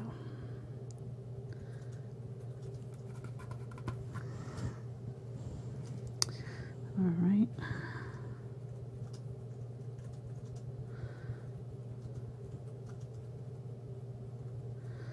Now I've got my original color, this Cad Red, and I'm just going to kind of blend a little bit over in a couple areas to pull that highlight a little bit closer to center. Blend out that edge a little bit if I need to.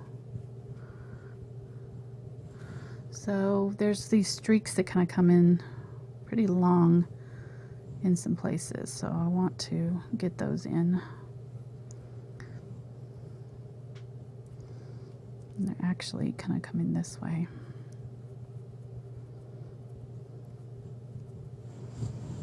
Okay, good. Good, good, good. I'm gonna grab a little bit of that yellow and do it this way on this little area.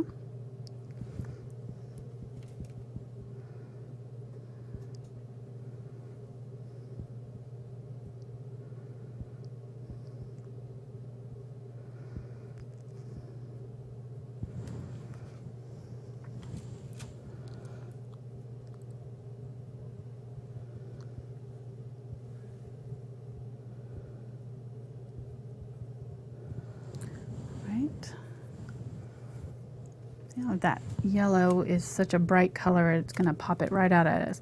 Now I'm going to load it at the tip, and I'm just going to run this tip right along this edge and just sort of tap it and add this highlight right along that transition between those two colors. That'll really pop that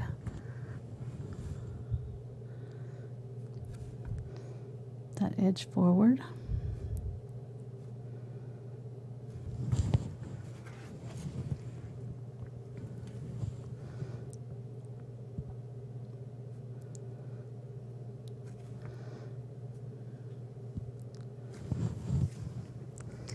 Just barely using the tip of my brush there, and I think I'm going to just set it down and kind of pull down on this one because it's a little bit bright right along this area. Right there. Okay, maybe pull down just slightly right here too.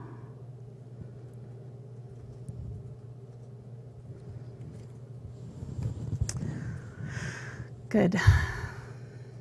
All right, this area is bright in here, so I'm gonna brighten up the inside of this to give that a little bit of a contrast right there. Add a little bit more of my Cad Red medium. Blend back over and blend it out right there a little bit too, leaving that yellow right up against that edge. Maybe let's bring that yellow out even a little bit more.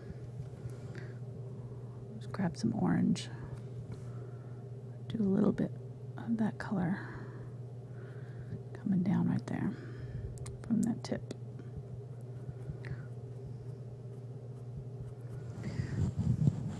Good. I'm going to go back in and add a darker edge along there because I want to make sure that there's a good contrast. So I'm going to come back in with some Pyrrole Red just on the tip, and I'm going to just drag that tip along that edge there to define that a little bit.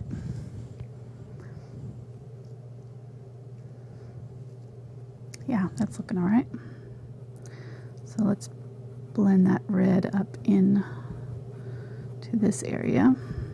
Just adding a few streaks into that. Okay, good. Just to kind of blend out that transition.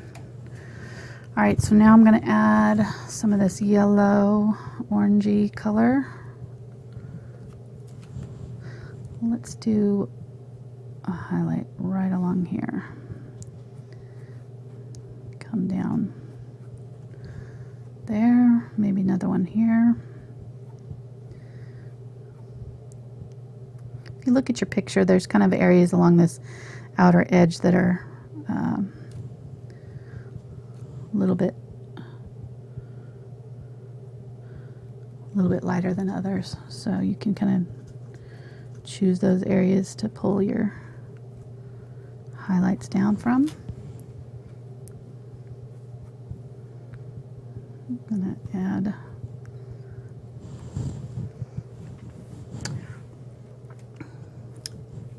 that's really good. I'm liking it.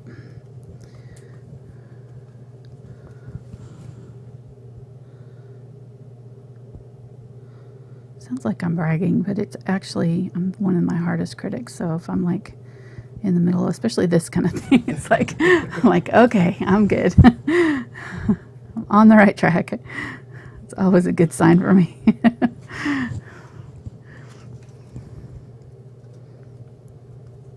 If you're getting too much like of the stripe, you know, where it's just not blending well, what you can do, I'll do it deliberately. I'll pull down I'll probably have too much paint on my brush, and I'll pull down a stripe where it, you know, it's not a good blend between them, the colors, and I'll grab the color that is the next up on the color wheel or the color palette there, and just blend over that edge a little bit on either side of it. I could even use a wash to do this. And that'll just kind of soften that blend. Just barely using the tip of my brush, and very lightly going over that edge to kind of soften that up. Some of these highlights come down pretty low, so I'm going to go ahead and pull some of them in around those dark areas that we pulled up high.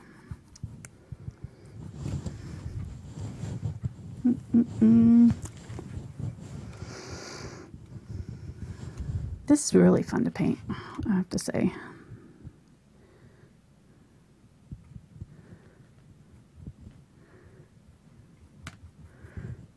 Okay, this is orange.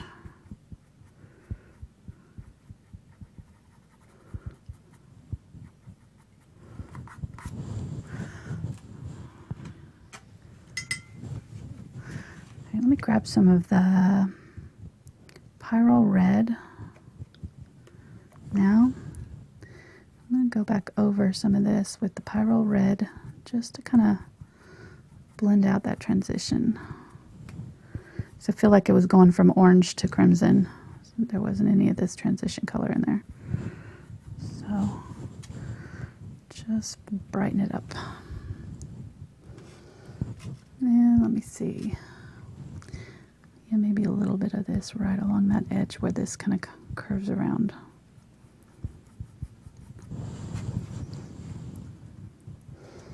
And on the back side over here.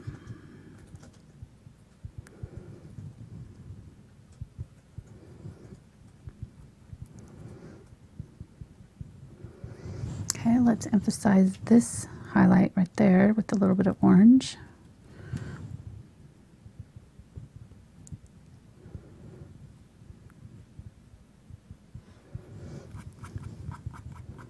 I'm using my finger just to kind of blend it out a little bit.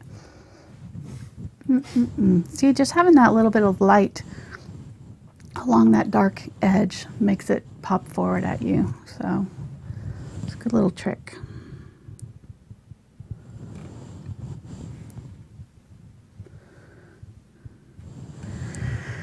All right, so I think that this is looking pretty good. I'm going to leave that and move on over here. Just keep on going around.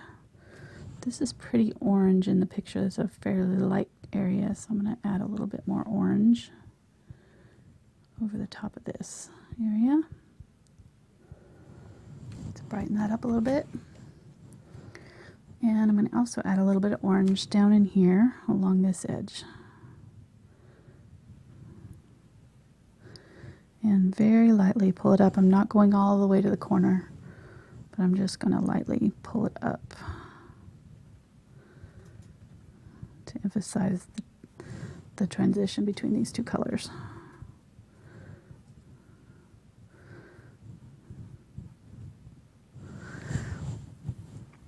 Awesome. All right, let's do a little bit of the orange. Well, actually, let's use the red orange along this little area right here. Just right there to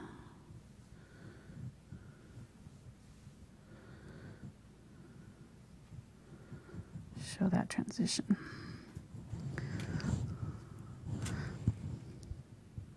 Add a little bit more of the orange along here. There we go. That sounded like Bob Ross. He used to say that. There we go. Nice little happy petals. I'm going to add some Pyrrole because it feels like this transition is too stark. Just add a little Pyrrole over the top and pull it back down.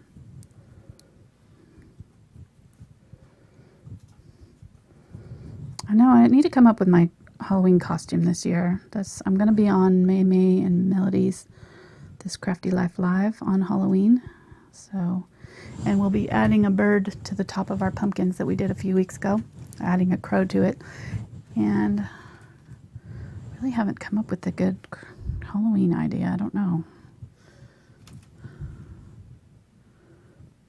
I've thought about being Bob Ross. That's why it made me think of it. But I need to find a good curly wig. That would actually be pretty fun. Okay, I'm adding a little bit more orange now that this is dried. I decided I wanted a little bit more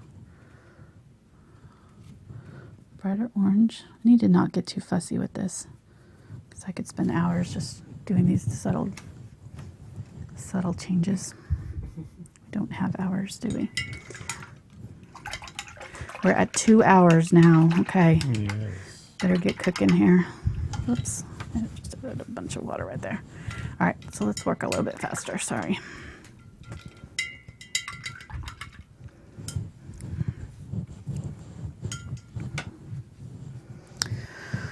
All right, so I'm going to use this yellow. I'm going to mix up a little bit more of this yellow, orange, white color and use it along this edge here. Just using the tip of my brush, touching it very lightly.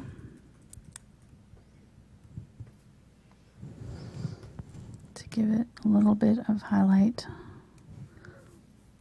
along this outside edge. There, let's do a little bit right here. Let's do some at the top of here. Maybe I'm going to add a little bit of white to really brighten it up.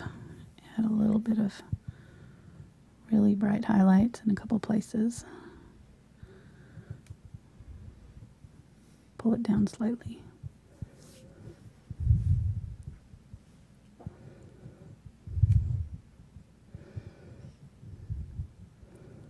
Kind of figured this would be a little bit more complicated. I think it's probably an intermediate project. I wouldn't say it's for a first-time painter. It might be a little bit daunting, but you know, because it's got so many little turns and stuff. But if you use the traceable, I think you could totally, you could just work with the traceable and do it. You wouldn't have to draw it. I think it would be not too bad. I'm going to add a little bit of white along here.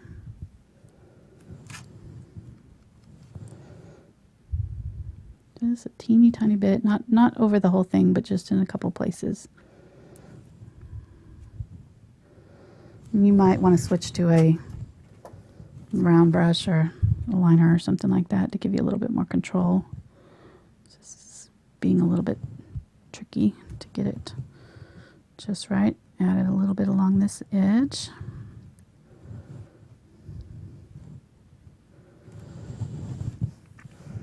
Okay. Now that makes it really glow. Let's add some along this edge here. We'll add the orange. Which brush are you using right now? This is that angle brush that I've been using for the whole thing. Okay. Yep. The 3/4 inch angle, or 3/8 inch angle, I should say. If you're doing it on a bigger canvas, you just use a bigger angle brush, or smaller canvas, smaller angle, just whatever fits comfortably for you. And we could do this with the flat as well if you wanted to. The angle just makes it a little bit easier to get into these tight spaces. All right, so these are pulling in this way. So we'll do some long streaks.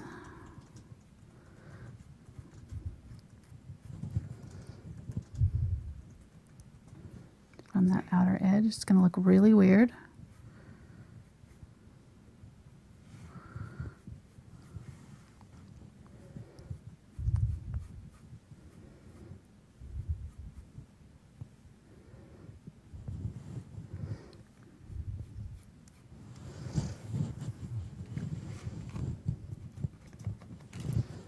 This is really bright right here. Nice and bright right along that edge.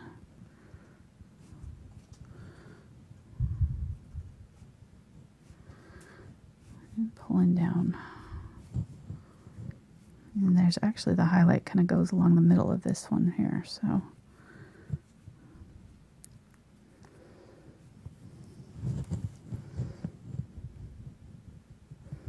So just kind of blend it back and forth across that whole middle area there.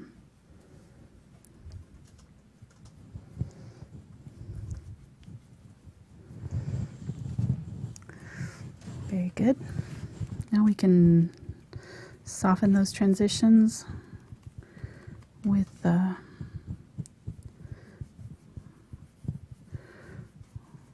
light cadmium red. I'm just going back over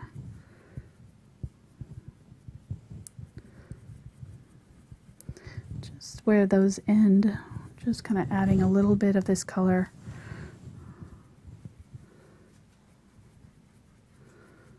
to kind of ease that transition into that crimson a little bit. Good.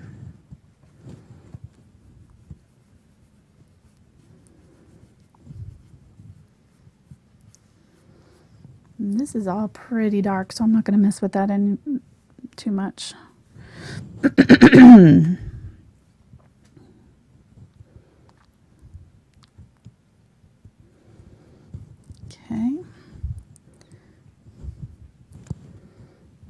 Might add a little bit of the crimson right there to soften that blend. All right, using the tiniest bit of paint, that's really the key.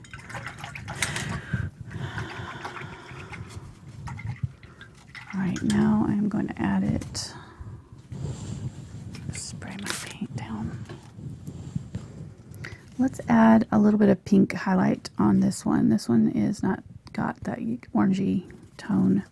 This one that was closer to us is more pink in our picture. So I'm going to make a pink with the Quinacridone Magenta and some white. I might add just the teeny tiny bit of yellow to soften it up. Very good. Scrape it off. We'll add this. That's pretty. Right in there. I'm going to wipe off my brush because I've got too much paint on it. And now I'm going to blend it out.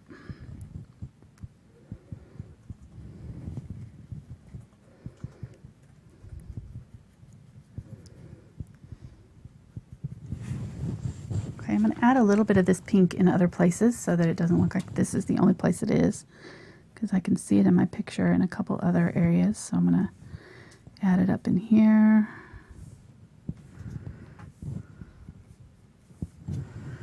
Just a little bit. I'm going to soften out the edges of it with my Cad Red Light.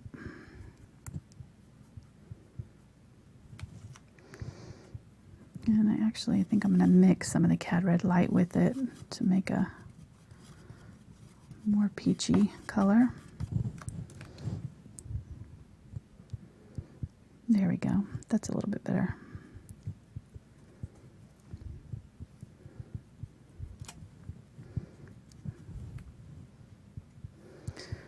More Cad Red Light to soften that up.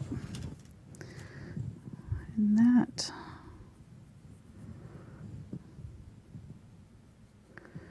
lighter color comes all the way into there.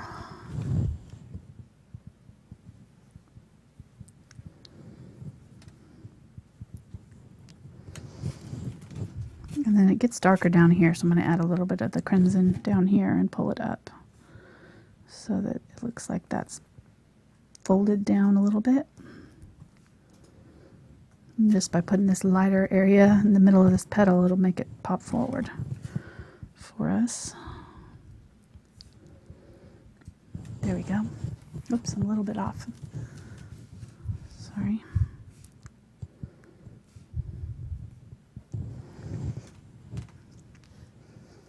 Okay, I'm going to add a little bit of this crimson color in here too. Just right there.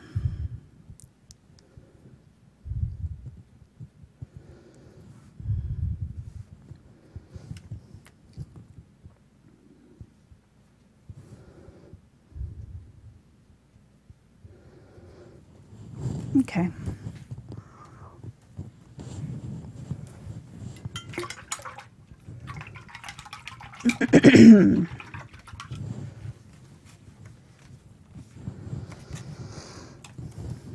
A little bit of this pink color along this edge. What is that? This is part of my plate. That's funny. That was weird. Okay, so there, a little bit right here. Just along that edge.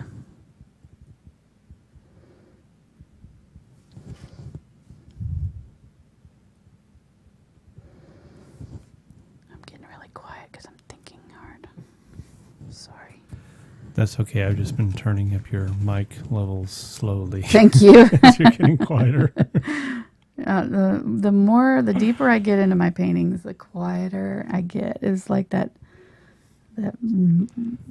relaxation, meditation thing, you know. It's like, it's so relaxing. I can't help it. Okay, so I've just added that pink along this edge right there. I might add a little bit of the yellow too, just to kind of make it cohesive along there. Pull it in just slightly.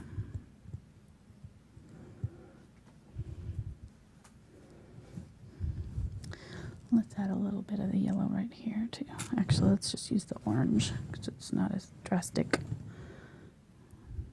There we go.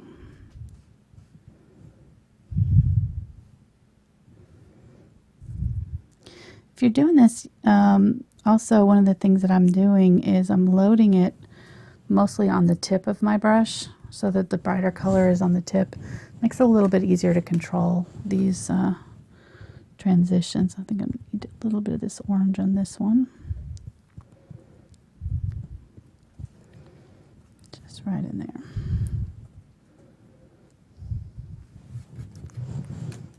Okay. Now this is looking, you know, this transition is not great, so we'll just grab some of the orange color and lightly blend over it so that it blends into the rest of the colors. All right, I think I need some brighter color right there. Grab that orange. Really pop this out through here.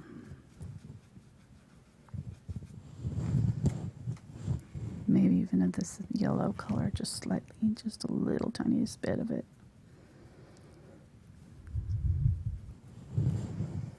Okay, good. I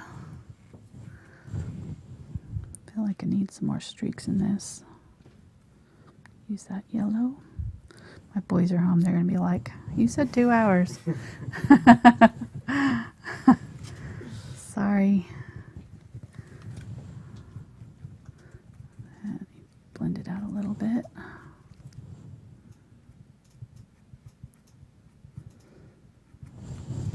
Okay, we're almost done. We got to do a little bit on the center of the flower. Still, I'm going to grab some orange and do a little bit brighter along this edge here. Pull it up this way. Oh, it's looking so pretty. I love it. This is definitely going up in the house. Orange. Grab the orange. Do this side. Pull down just a little bit.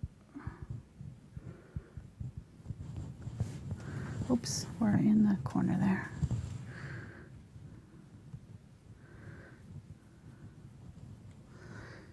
Okay. Pull some long ones.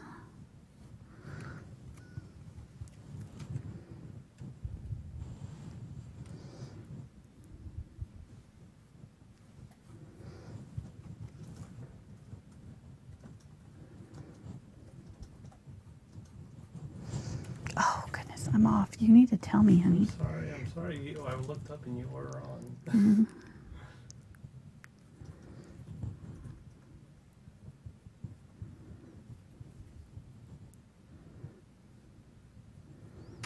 Okay, so thank you.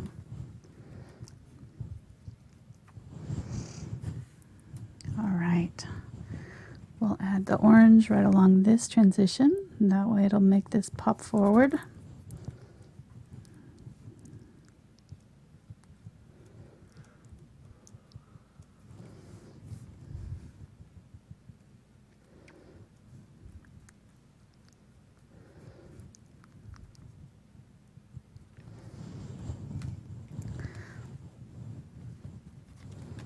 Do a little bit more orange along this.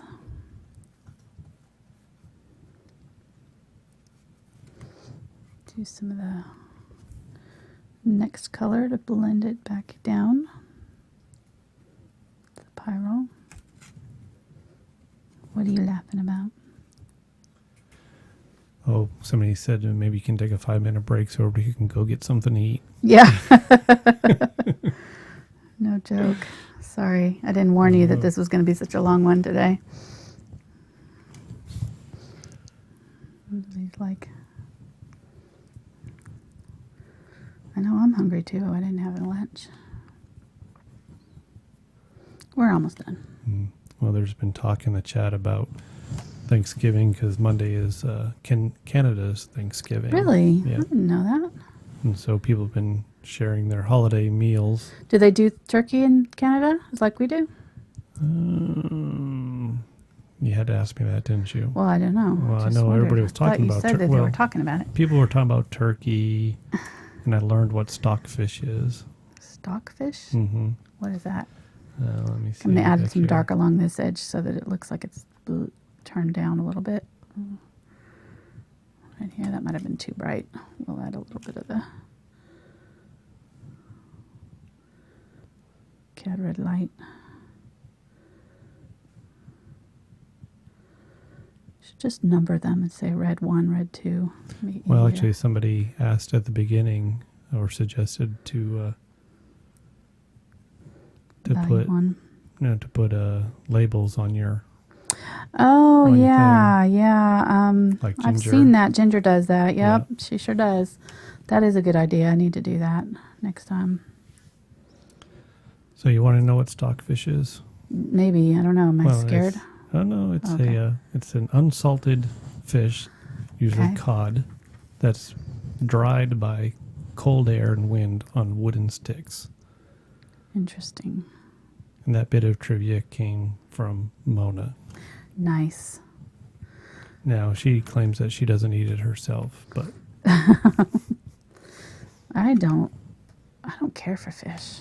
Well, I think that just comes from wherever you grew up, There just wasn't a whole lot of fish in the desert to choose from, where I grew up. So it wasn't like a local delicacy. no desert fish. No desert fish. We didn't eat lizard either, though, so thankfully that I'm going to grab some of this pink color now and add a little bit of the pink along this edge. Yeah. We had a lot of good Mexican food. That's one thing the South does very well. Since my grandpa was Mexican, we had some good Mexican food. Well, he wasn't Mexican, but his parents were. So he had all the good recipes.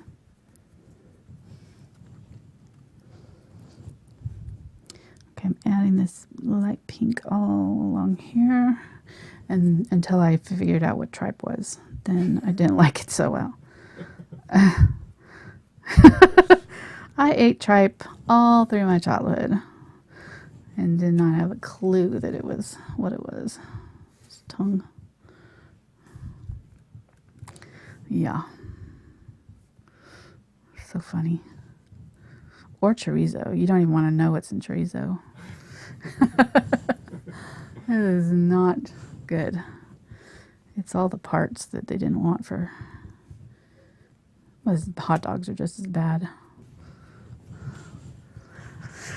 Okay, so did the pink along there. I think I'm going to add some of this yellow highlight to it as well. It's starting to dry on me. Add a little bit of this yellow in a couple of our brighter places. Starting to dry in this area, so it's not one to... It's getting sticky, so I need to just leave that. I'll come back to it. And add a little bit more highlight here, and I think we're ready for the center. I mean, I could keep going and just, keep adding more and more layers, but I think you get the idea. We're getting pretty close here to where I want it to be.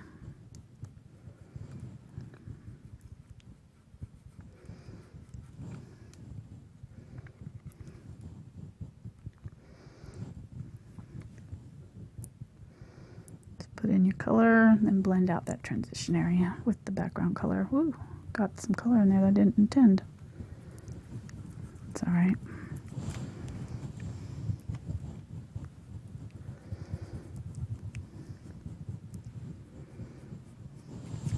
A question came Okay. through asking, did you use a pink because that's kind of Georgia O'Keeffe-ish? It's just the color that I'm seeing in my picture. This area in my picture and this area are pink, and then these areas were a little bit more yellow. There's pink up here too, though. All of these tips in my photo are looking pink to me, so that's why I added the pink. And I'd probably need to go back over here and add some up here too, now that I'm thinking about it. Just a little bit. Yeah, Georgia O'Keeffe used a lot of orange. Her poppy was very orange. There's a little bit of red, and there's a lot of black. But it's a very, very similar color palette to what she used, for sure.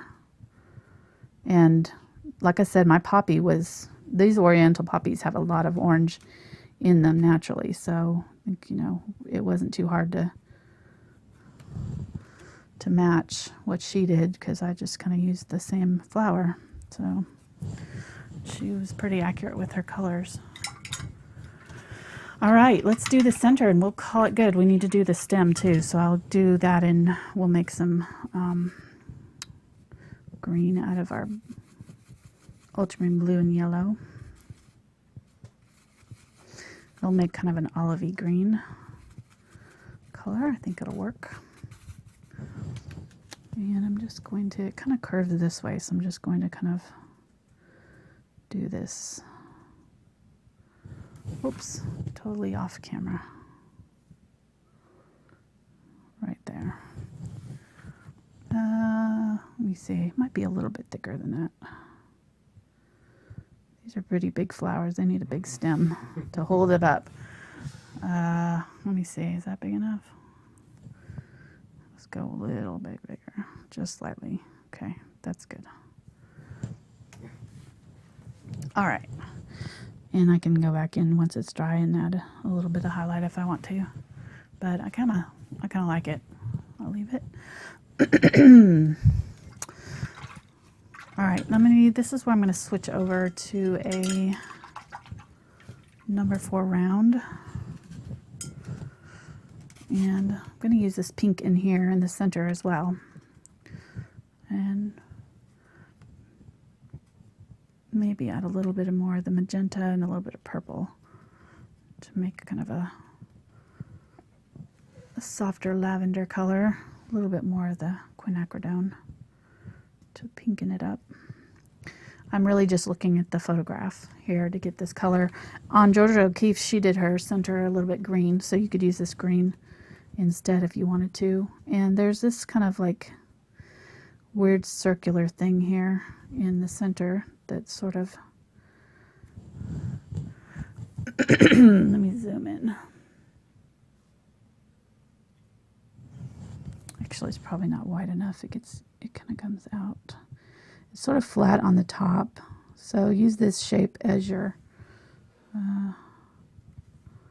example, and then it kind of does these little spokes in toward the center.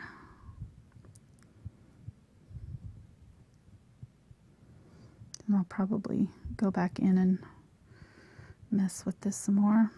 This is just my initial sketching. Let's grab some black. And here's where I'm going to really define some of these shapes up there. Poke them out. Just tapping along that edge. There's these little, I don't know if they're stamen or what they are. They're just these little pod heads that kind of stick up. So I'm just going to do little dots and dashes all through this whole thing and fill it all in around that center part with layers of dots. And we've got a really dark, background, so it's kind of a subtle thing, but I think it'll really look good once we get some highlights in it. Just be careful not to go over the top of your flower. If you do that, you can use a wet towel and just wipe it off. Make sure that this is dry before you start working on it. You could always tape it off if you're worried about, or if you really make a mistake, you can always go back in and fix it later. Okay, so I'm gonna put some of these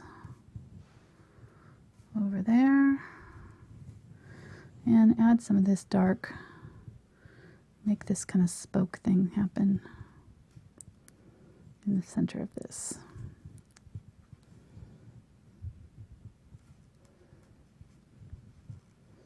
It's got this kind of star-shaped thing that happens right in the middle there. Let's grab some of the pink now. I'm leaving the black and stuff on my brush, so it's turning it a little bit gray. And I'm just going to carefully start adding a few little highlights on some of my nubs. That might be a little bit bright. I'm going to tone that down.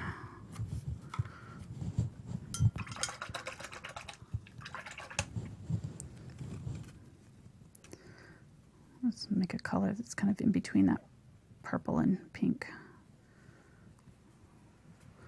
Not quite so bright. That's better. So these are kind of just the highlighted tips of the little flower. You can see I don't want it to be like rows, so I'm kind of trying to keep it random. And the ones down here aren't very highlighted, so I'm just going to barely touch a few. Then these ones up here are pretty bright all around the center. Well, no, not right there. These stay dark. This area is all dark right along the outside edge of this thing. So dark right there, then light, and then light below it. Right here, all these are bright on top, overlapping. There we go. Good.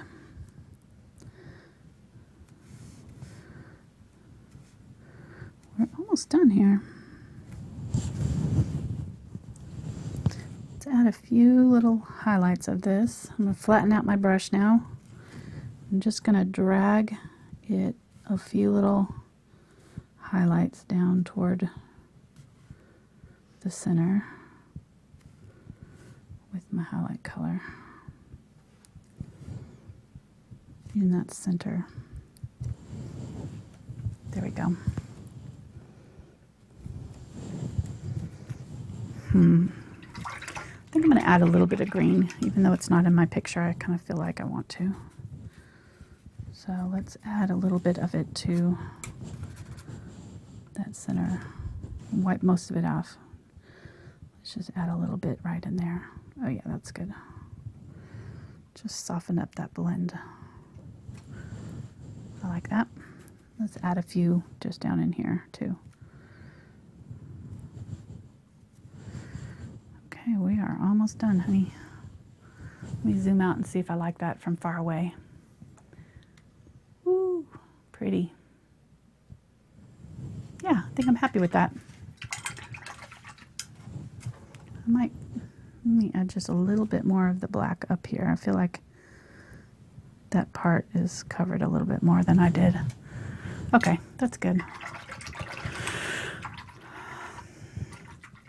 All right, I think that's good. 2.5 hours later. No, that's not bad for this size painting and this much complicated, detail. So I hope you've enjoyed it. Thank you so much for those who stayed this whole long marathon watching. Hope you try it. If you do, please share it with me on my Thankful Art page on Facebook or Instagram. You can tag me on there. All the links to my social media are down in the description. Yeah, please subscribe, share this with your friends, and thanks so much for watching. We will see you next Saturday.